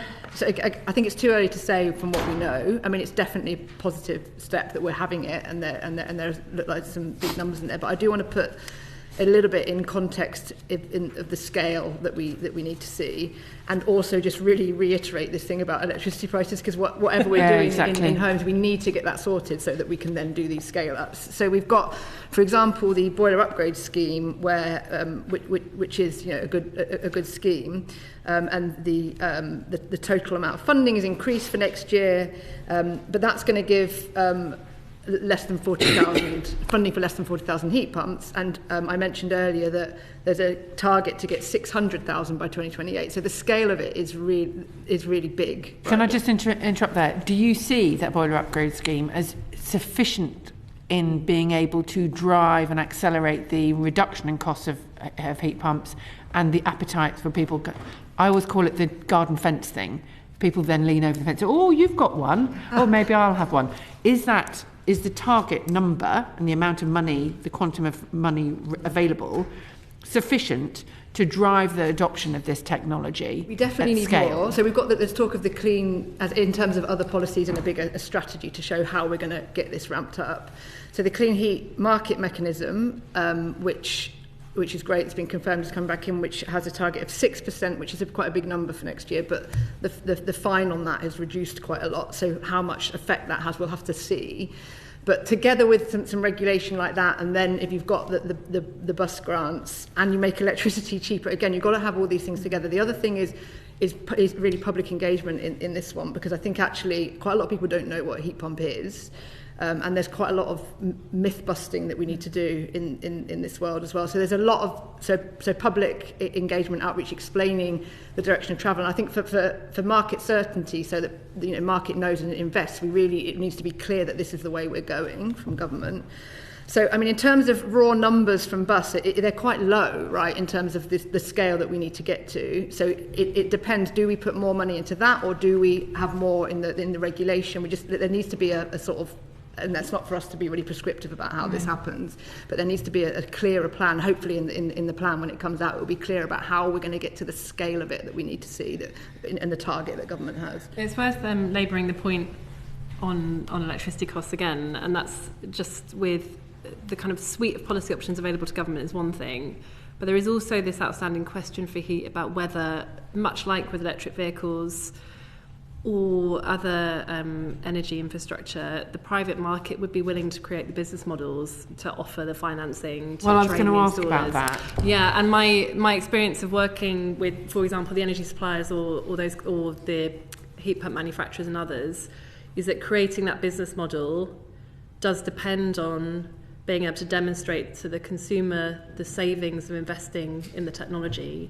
And that's critical to their ability to then offer financing models and invest in training installers and invest in the technology, because you have the market conditions that they can see the kind of long term, and you can make the cost stack up. And one of the reasons that we're interested in making electricity cheap is, as the fuel of the future, if it is cheap, then you will get the private sector working out how to do some of this heavy lifting on how do you make them an attractive product for people. Yeah, but can I just interrupt a little bit here? I feel like you're sort of sitting in the framework, which I've experienced quite a lot in this sector, where people seem to think that this is going to be fundamentally about individual choices of what people do in their homes, when actually heat is going to have to be done at a more strategic level. We had a transformation of our gas heating within my lifetime. I was very young. But when we went from town gas to natural gas, that happened across the country. People who are off-grid have always been off-grid. They have always had a different way of heating homes.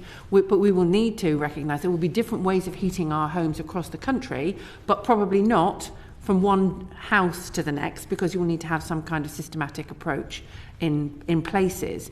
So the idea that one person might buy a heat pump with, a financial product which enables an individual household to do so will be the transformational shift that we require for decarbonising our homes is a misunderstanding of the nature of this and the scale of the task, isn't it?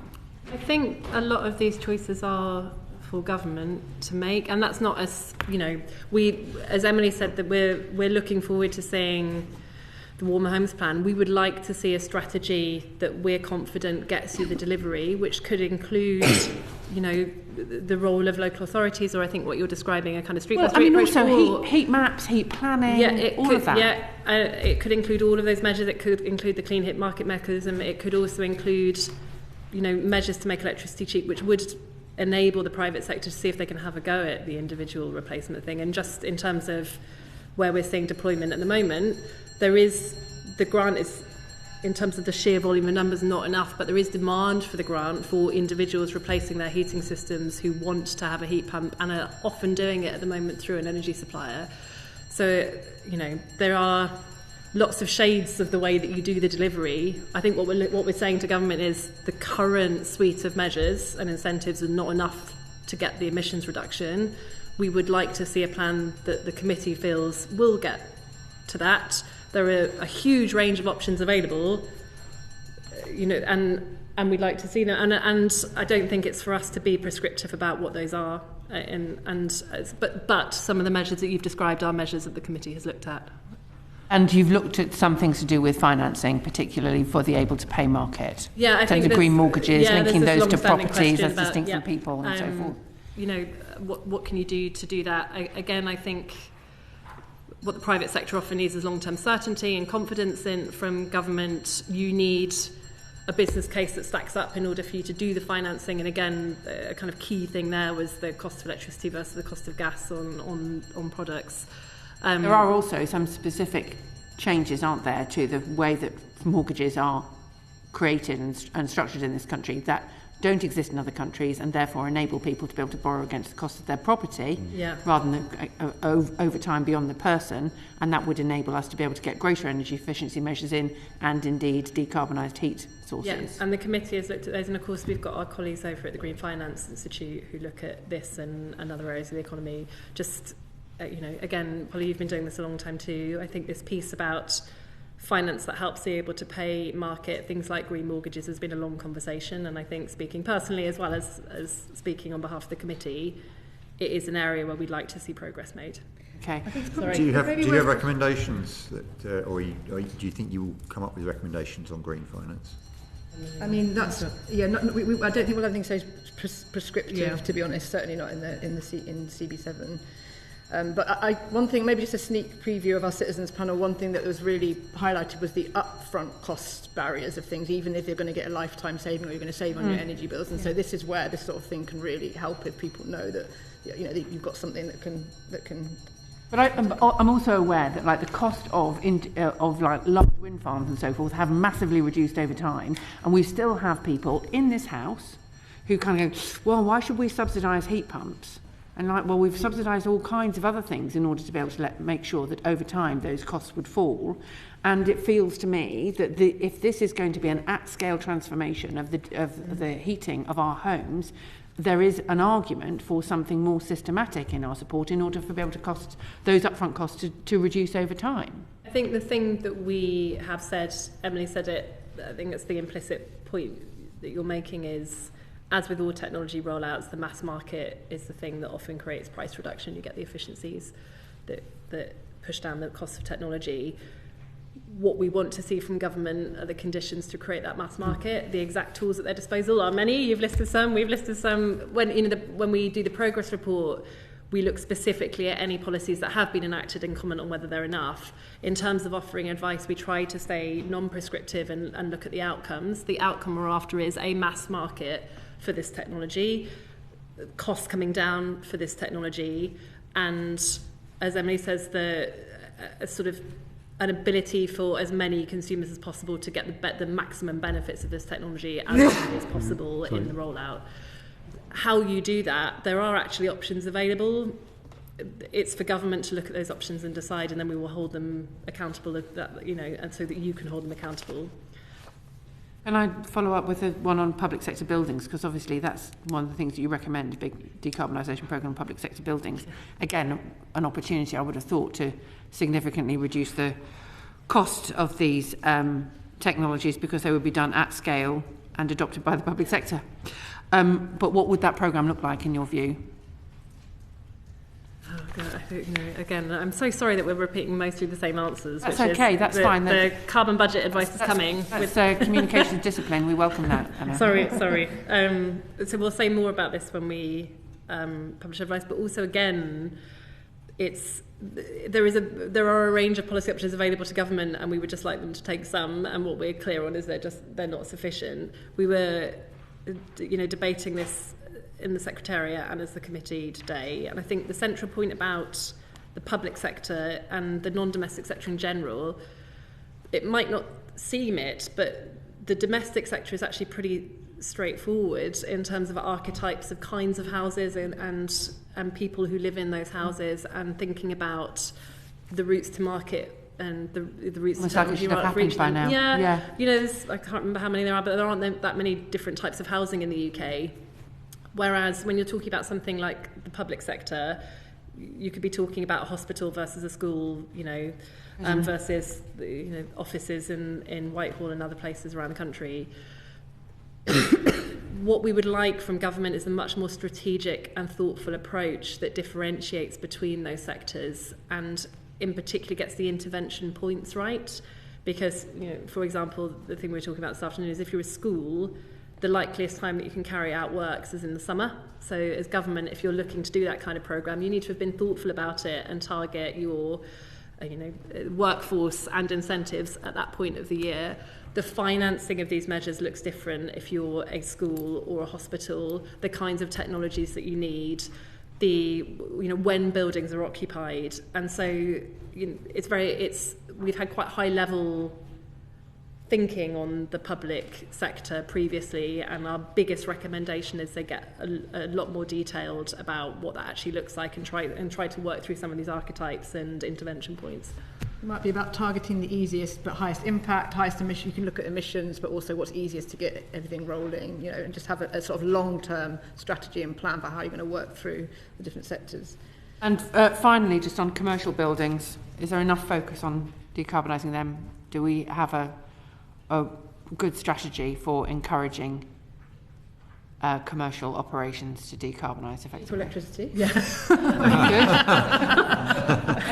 We're tedious. We hear you. You write that down. And that's because, commercial, not in every case, but in many cases, big commercial premises particularly will have an energy manager who, let me tell you, with the way that gas prices have been for the last 5 years, will be very much incentivised to be looking at things like on-site renewables generation, will have access to the financing for those technologies, so long as you get the conditions right for them to do it. I think some of that is about communicating options. My former colleagues at Make UK used to say there are about 1 billion kind of programs and signposts for industrial users, commercial users, and non-domestic energy managers about what things they're supposed to be doing. So some coherence for that sector, some clear signposting, energy advisors to help energy managers, and then lastly it's the kind of access to finance. It should be in that sector less of a role for government than the public sector. Again, it's about enabling market conditions. But if you're getting anything from us, Polly, it's that heat and surface transport, whether that's domestic or commercial, is a really big priority for the next 5 to 10 years. And you mentioned surface transport, which is a perfect move over to Luke Murphy, who's going to ask you about it. Okay. Thanks very much. Good to see you both. Actually, on that point around electricity, would you go as far, given how disciplined you've been in mentioning it throughout the session, would you go as far as saying you think it would be desirable to actually take money from other schemes? So rather than spend, reduce some of the spending on installation measures, on bus or others, in order to use that money in order to take those levies off electricity? Would you go as far as that? That is, I think, the sort of question I would take back to the committee and ask their view, because that's quite a significant thing. As we try not to rank priorities in terms of, easiest or hardest or, most costly or not, because that sort of gets into political territory around what government thinks their overall priorities are. What we would say about electricity is it's kind of, I mentioned it being the fuel of the future earlier, which feels true. And in any other period of economic history, if you could see that the production of energy was changing, you would, as an economy, move to make sure that you had control of that energy production as much as possible, and you would move to make it as cheap as possible. That's not about decarbonisation, that's about sensible economic planning.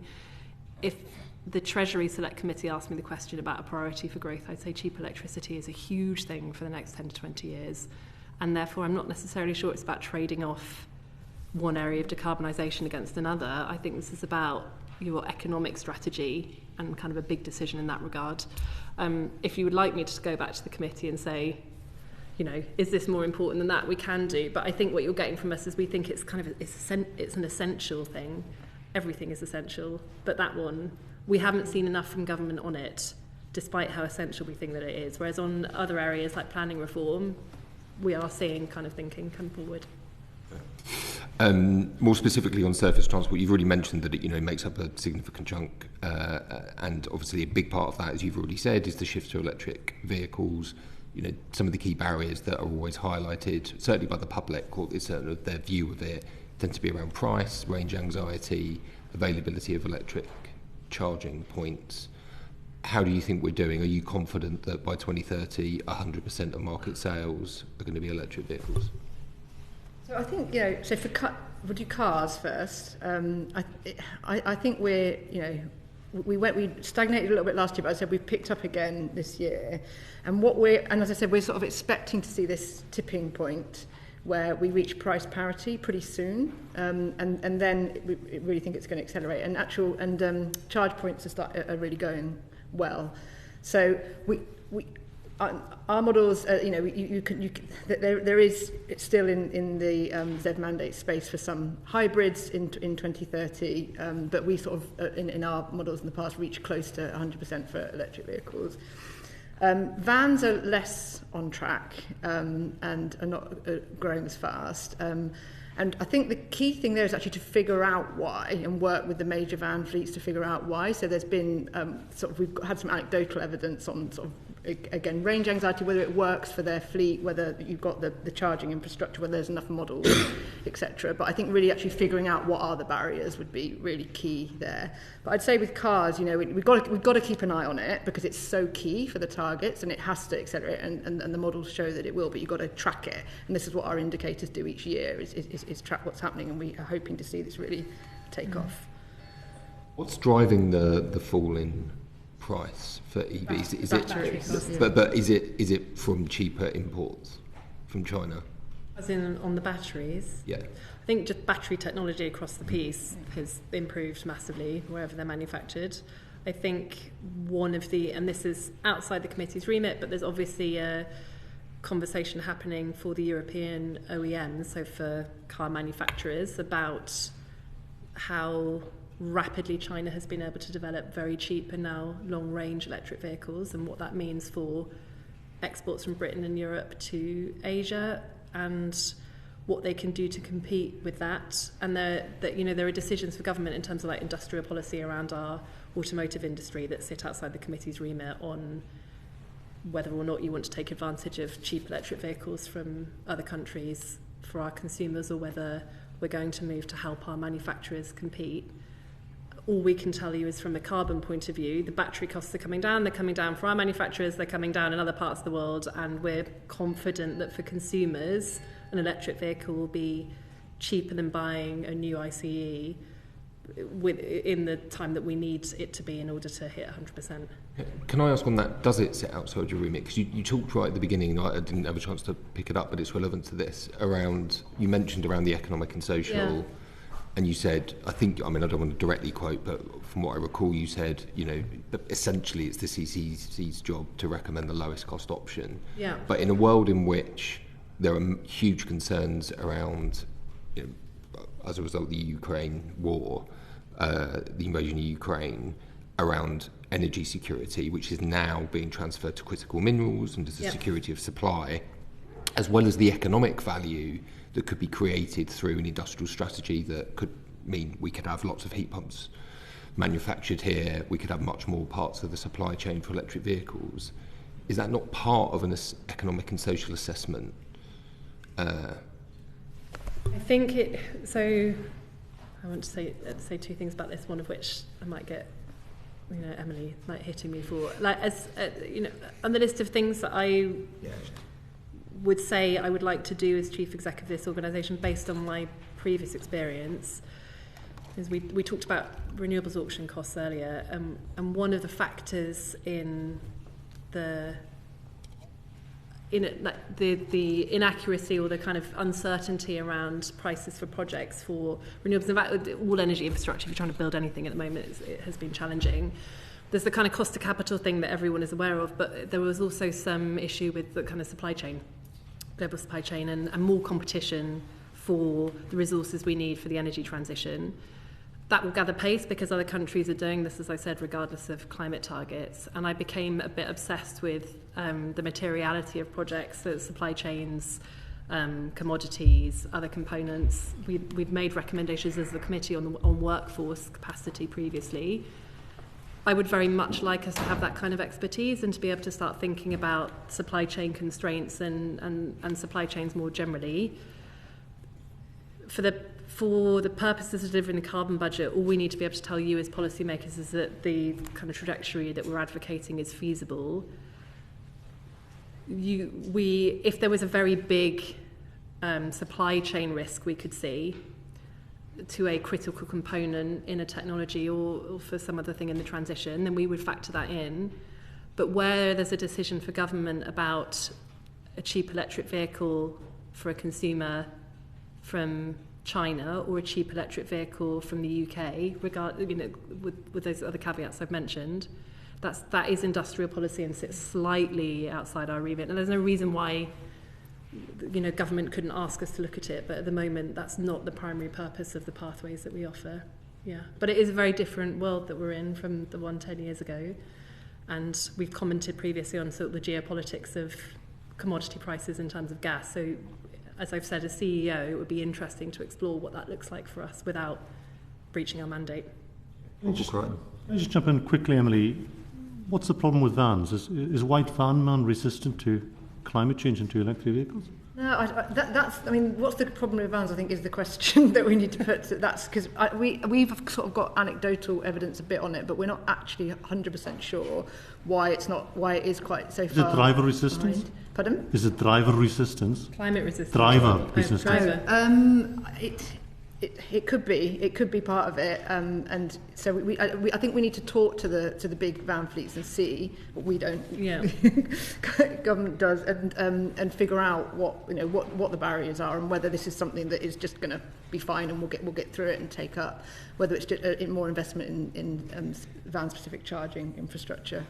It's worth saying that one of my learnings on joining the committee from the private sector is the quality of evidence that we need in order to be able to put it into our formal advice has to be quite high. So we look for kind of peer-reviewed, very well evidence, preferably quantitative evidence. So it can't be a chat with your driver that you meet at the petrol station. So when Emily says there's anecdotal evidence and we need more, we need something other than anecdotal evidence as the committee, and we haven't been able to get it in a way that we feel is substantive enough. I think the Transport Committee is probably the better place to look into that. I mean, there are issues around parking, the size of parking bays by charge points, around drivers being able to park their vans at home, whether they've got access to charging at home.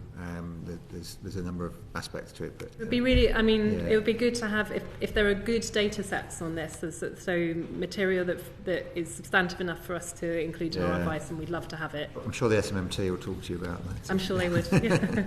Probably wandering off our topic, so we'll go back to Luke Murphy. I think I'm doing the next section on public engagement. So just very quickly then, just to complete the part on transport, do you think there's been enough of a focus on the kind of equitable access to electric vehicles in terms of it not just being a kind of those for that are more wealthy, and how is that kind of thinking shaping the 7th carbon budget? So what I can tell you, I don't think we comment on whether on like equity per se, and haven't done previously, apart from where we can see that it's a challenge to the delivery rollout. So do we think that it causes public pushback from adoption or political uncertainty or some other thing? In terms of CB7, one of the things that is new, and we can, there's some information about CB7, I think we've already said this, but we are doing a bit of distributed impact analysis for the first time, which gets to your question of fairness. So how do the costs and benefits fall across different income groups or different groups in society? And that's probably as much as I can say, but there will be information out there from us on that. We also, as Emily said, the team ran a citizens panel this time and tested attitudes to policy interventions, fairness, and other kind of questions. And the big message from that was like clarity on choices. They really wanted more information. They were, I think I'm right in saying this. Is this too much of a spoiler alert? I don't know what you're going to say. I think they were relatively relaxed about some people having access to the technology ahead. They thought able to pay households should do more, and they were across the piece. That was something. They recognise that's part of driving the cost down as the early adopters, right? But everyone has a mobile phone in their pocket that I, in my lifetime, can remember only my very wealthy friends could afford, that now we all have because wealthy consumers bought them, and that's one route to the mass market. So there was some comfort with that, but there was some very strong sense of fairness on things that people thought was essential, and I would say heat was one of those, for example, where because it is an essential service, there was more concern about making sure people had access to technologies that were going to benefit people to have low-cost heat. Again, there's more detail on that in CB7 when that comes out. You'll be able to see the kind of full range of analysis. Thanks. Since we're talking about public engagement, it's a nice way to segue into that. I mean, just on that point around citizen engagement, have you considered formalising the relationship between CCC and citizens in terms of making it part of your governance structure, having a permanent citizens panel, for example? Like fun challenges as chief exec. So I think the correct answer on this, as a civil servant, would be I think it's for government and for Parliament to set us our mandate and ask us to look at things. There's no reason why they couldn't ask us to host some sort of permanent public participation. We would probably be the right home for that if it's something government wanted to do. I should signal to you we've done a panel this time. I think, Luke, in your previous life you'll have worked with companies that pull these things together. It's quite expensive to do and to do in a thorough way, and so in our current resource base we wouldn't be able to host something like the Climate Assembly UK regularly. I would hope, though, that, you know, regardless of like much bigger kind of theoretical conversation about what we could do, the insight that we got from doing the panel was really worth it. I think we have a team in the Secretariat that is thinking about distributed impacts, about households, more of the kind of work that you're describing, and I would very much like to keep that. So we will do some of that going forward. We will continue to do it. The scale of it, I think, is sort of a decision for government, and if Parliament and policymakers wanted us as your independent body to do more, and there's the resources to do it, yeah, of course we'd look at doing it. It's for you to tell us, really. And more broadly on public engagement, I mean, you've talked a lot about it. How important is it to reaching our net zero goals? And do you not think it's time that the UK government had an actual strategy around public engagement? Do you think or how would you rate the government's strategy on public engagement? There's plans for one, I think, this year. So we were quite, and sounded really positive. It came in the response to our progress report. So we think that it's very important. The Citizens Panel actually said that. They thought that some of these things we're talking about, it's really important to be communicating this. I mean, we should say that although it is very important, and it's important as a two-way dialogue, definitely, the low-carbon options also just need to be made more attractive. They have to be communicated, but they also need to be made affordable and good. And so that's part of it. But the public engagement is really crucial because you've got to bring people along with you, right? And people are very supportive of net zero. So. I think there's also just, you know, to add to that, in my previous job speaking for industry, there was often frustration about, you know, unclear messaging, and again, a lot of the capital for delivering net zero is going to come from the private sector that wants kind of certainty and clarity from government. I think that's probably very similar for household decisions, you know, people waiting to see what government wants them to do and needing to understand products. So I think across the piece, just comms helps. I also think we're in an era where there's just a lot of noise and people get their information from all kinds of sources, and the government is still a very credible source. Parliamentarian, you working with your constituents, you're still very credible advocates. And as much as possible, I think there is a need to be clear about what expectations actually are, because even in the time I've been doing in this job, I've heard people suggest the Climate Change Committee wants to do X, Y, or Z, or that a particular technology costs X, or the impacts on the economy are Y.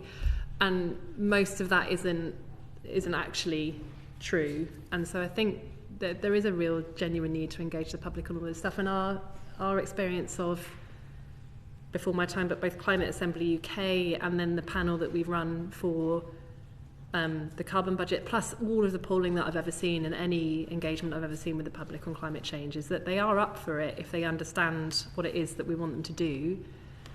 This population, more than almost any other, is really pro the government doing more on climate change, not less. But where there is uncertainty is the uncertainty, and not understanding the technologies and wanting to feel like the rollout is fair. And that's a huge role for politicians, you know, rather than us. So, although the polling shows that if people think it's going to cost them more, they change that. They don't make it enough of a priority to want to make the change. What's the answer? As Emily said, I don't think we're naive. I don't think you can just like lecture people into taking up new technologies. I also think they've got to be beneficial for people, you know, in the round, as well as just simply on cost. And you know, the committee's job and the carbon budgets are calculated on the most cost-effective route possible with the most social benefits possible, so the biggest benefit to households. So that's, you know, part of the job. Very final question. Do you think government and politicians are as effective as they could be in communicating on climate? There's lots of ways of talking about it, reducing bills and affordability, creating jobs, but a lot of people are sceptical about jobs numbers, and all of the evidence that I've seen anyway shows that the most effective way of talking about it is often around talking about the benefits for the next generation and wanting about, you know, that's an effective frame around talking about it.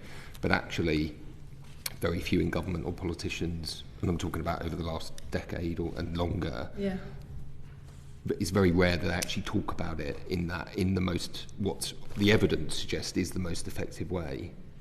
Well, we can't dictate to politicians how they talk about the evidence. I'm not a politician, quite clearly. I think it's for you guys to work out the best way of communicating what you want to do to your constituents. What we do is offer Parliament and directly governments in the UK the best evidence base possible in order to do that communication. The other thing we've said, because you can see it in the market impacts, is clear communication really helps people whenever there's a technology or economic change. And so, yes, of course, we'd encourage, with the biggest industrial shift that most of us will ever experience, that politicians are part of communicating that to the public. But very much that's where our mandate runs out, because we offer you the information as policymakers, and it's for you to take forward the delivery pathway, but also to then communicate it to the public who elected you. And I wouldn't dream of telling politicians how to do that most effectively. Thank you. Annalise Midgley. Thanks, Chair, and thanks very much both for coming, and congratulations on your new job, Emma. So I want to go a bit into workforce skills and jobs. I know that you have referred to these issues in throughout this evidence session, but in the report you recommended a skills strategy. You've both mentioned, peppered through this session, key gaps in the workforce currently in order to deliver on those key recommendations and hit the targets. So can you just go into a bit about how you think the strategy should seek to address it? So again, I'm so sorry if we're tedious. Some of the detail is for government to determine. Overall, I think when you look at the quantum of stuff that has been announced on skills previously, we haven't been confident it's enough in order to address the barriers to the workforce and to kind of retrain people at the scale that we need. We would like a comprehensive strategy for workers, for new industries, and also for industries that are going to be affected by the net zero transition. So this is sort of the question of, reskilling, redeploying a workforce, or supporting communities where industries are going to change. Oil and gas is the example everyone always gives. So there's that. How you do it, we're not skills specialists at the Climate Change Committee, but I would say there is a role for Skills England. The government have announced an intention for a new Office of Clean Energy Jobs, which will work with Skills England and the other training and accreditation bodies to get together and work out what the strategy is for each area of the economy.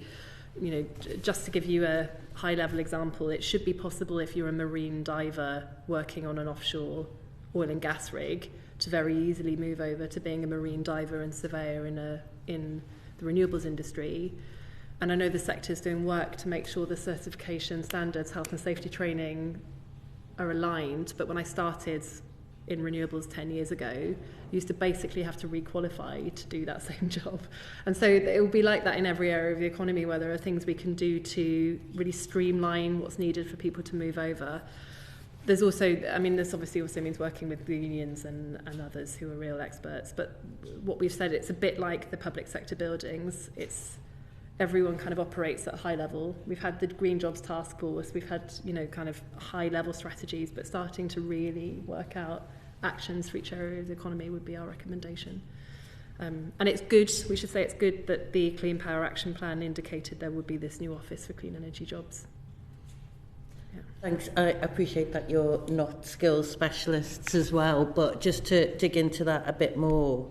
So you've said that the assessment of trained heat pump installers and heat pump installation indicators to be significantly off track. And just looking at this, it says in 2023 there were 4,000 to 5,000 heat pump installers, and we're looking at having the previous government's target of July 2023 was 50,200 by 2030. Again, I know that you've touched on this, but how do you think that those jobs are good enough to attract people? Specifically, you've talked about a workforce that already exists, and there's 130,000 certified gas engineers who have got, secure jobs, unionised jobs, well paid. like we know that we had a previous evidence session where some barriers were talked about in terms of the cost of training, the loss of earnings, compared to the £500 grant that you get to do that. So in terms of like promoting these jobs to new entrants, looking at midlife career changes, and looking at getting that already skilled workforce skilled up on this, what are your thoughts on how we can successfully do that in order to get this job done?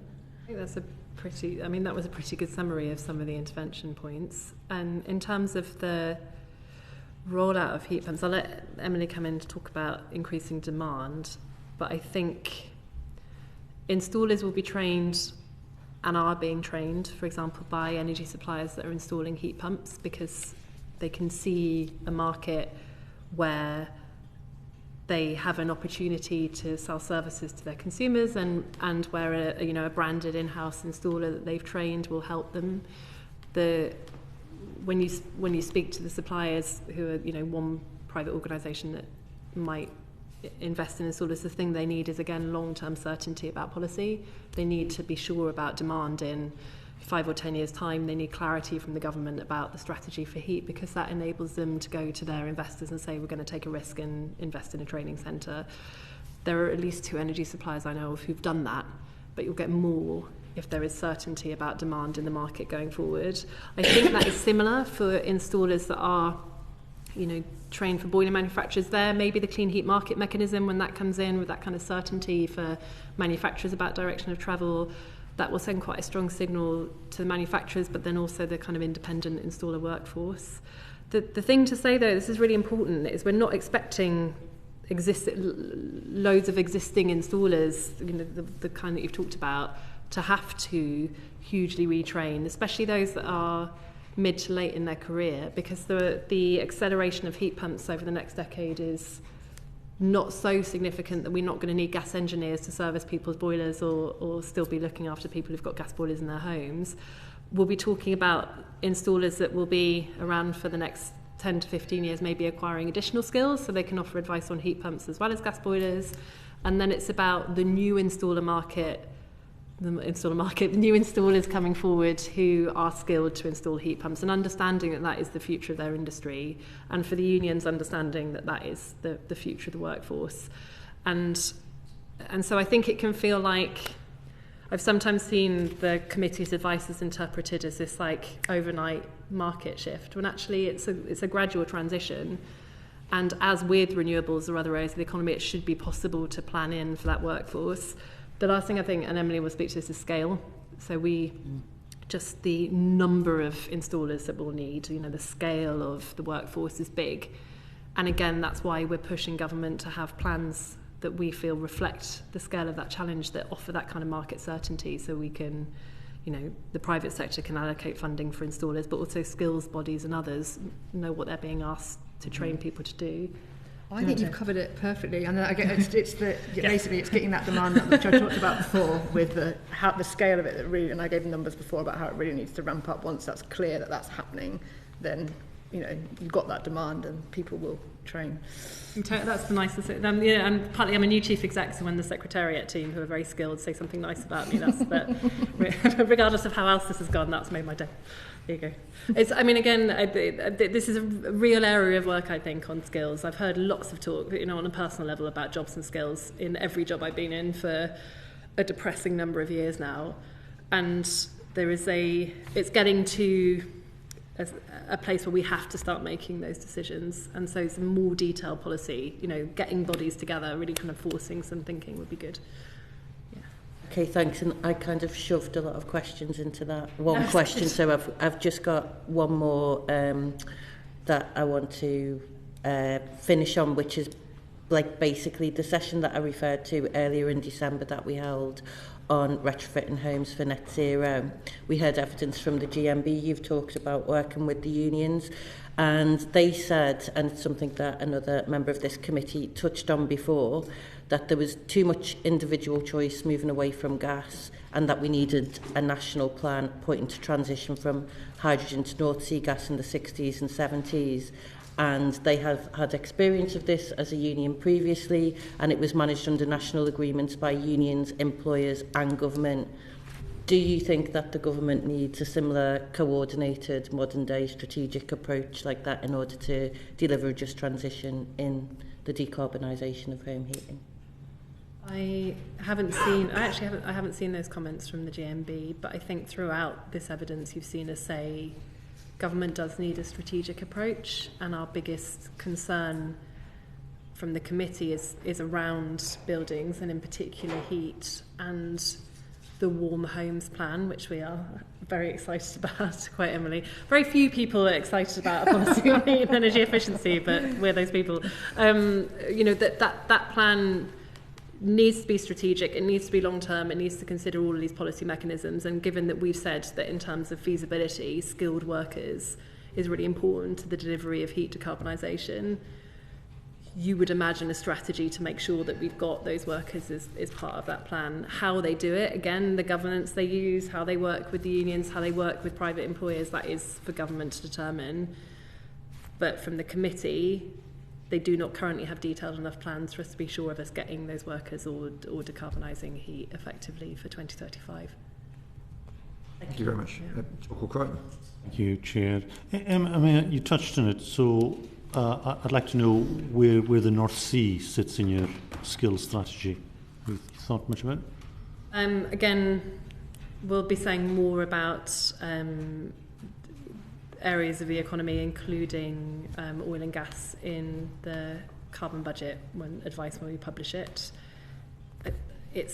We've said it previously, and I've just said it here, but oil and gas is clearly one of those areas of the economy where there is an enormous transition happening. And for communities in Aberdeen and Newcastle, colleagues from my old world who are working in oil and gas who will see significant change to their careers, there needs to be a plan to support those communities and workers, and where possible for those workers that will still be working in the period of this transition, to make sure that they've got access to well-paid, sustainable jobs in the new industries that are coming forward. I think the North Sea Transition Authority would be the people to ask about that plan. That's in their remit in terms of delivery, but we do touch upon it in the advice that we're offering. It's like, it's 200,000 jobs in the North Sea, and if you listen to your former colleagues, these jobs are at risk because of closing down licensing for oil and gas in the future. Does the government need to do more to help oil and gas or the North Sea workers transition into this new economy? I think it's, again, our job is to carbon, and for that reason, the mandate of the committee is to advise government that we need to get fossil fuels out of the economy where we can, and then use negative emissions for any residual. That's our job. With my old hat on, if you've got a lot of experience. Yeah, you know what you're talking about. With my old hat on in energy, I think this transition is happening and it is really gathering pace. And regardless of the Climate Change Committee's advice or any pressure on decarbonisation, there is, there is significant change in global oil and gas markets happening because of changing patterns in demand. The oil markets responding to China's oil demand because of the rollout of electric vehicles has been interesting to watch over the last year. There is more volatility in oil and gas markets because of, I think, changing patterns of demand. You can see renewables are cheaper than fossil fuel generation in most countries internationally now, solar in places where it's very sunny, wind in other places. This transition is happening. Outside of our mandate as the Climate Change Committee, if I was sitting in Treasury, I'd be thinking about those industries that are going to get left behind unless there is a plan for them. I believe the government has an industrial strategy coming. I would be thinking about those areas of the economy because of the energy transition and because of net zero, but it's not just because of net zero, as well as thinking about new opportunities. And I suppose the good news is, jobs have grown 10% for kind of green energy jobs, or just energy jobs, new energy technologies, and in the clean economy over the past 2 years. We can see that this is a growth area for the UK. We invested early in things like clean power, so we do have, market advantages. We should be capitalising on that and having an industrial strategy that makes best use of those strengths. And there will be job opportunities for people in this transition too. We're clear on that. And again, overall in our modelling, we can see that there is a net economic, benefit in the long run of doing this. So I think it's about proper targeted support for those communities and industries which are, old industries that we're expecting to decrease or phase out. But that's slightly outside our remit because it's not just decarbonisation that's driving that transition, it is just sheer market economics. Thanks. Nice words. Thank you very much. Your final answer, and indeed much of your evidence, has confirmed that... Make electricity cheap. Well, I think we got that message, but we have two inquiries which we've launched. One is into the industrial strategy and the supply chain in energy, and the other is into the green workforce. I think just in that last answer you encapsulated why those are important areas for us to be looking at. Very much appreciate the evidence that you've both given at length this afternoon. Thank you very much for persevering. Thank you for having us. It was a marathon effort. It was about the time for the world record for the marathon, actually, for how long you were talking to us. And please write to us with the additional information that you weren't able to provide today. And we look forward to reading your analysis on Carbon Budget 7 and seeing you again in the very near future. Thank you. Thank you. The session is ended.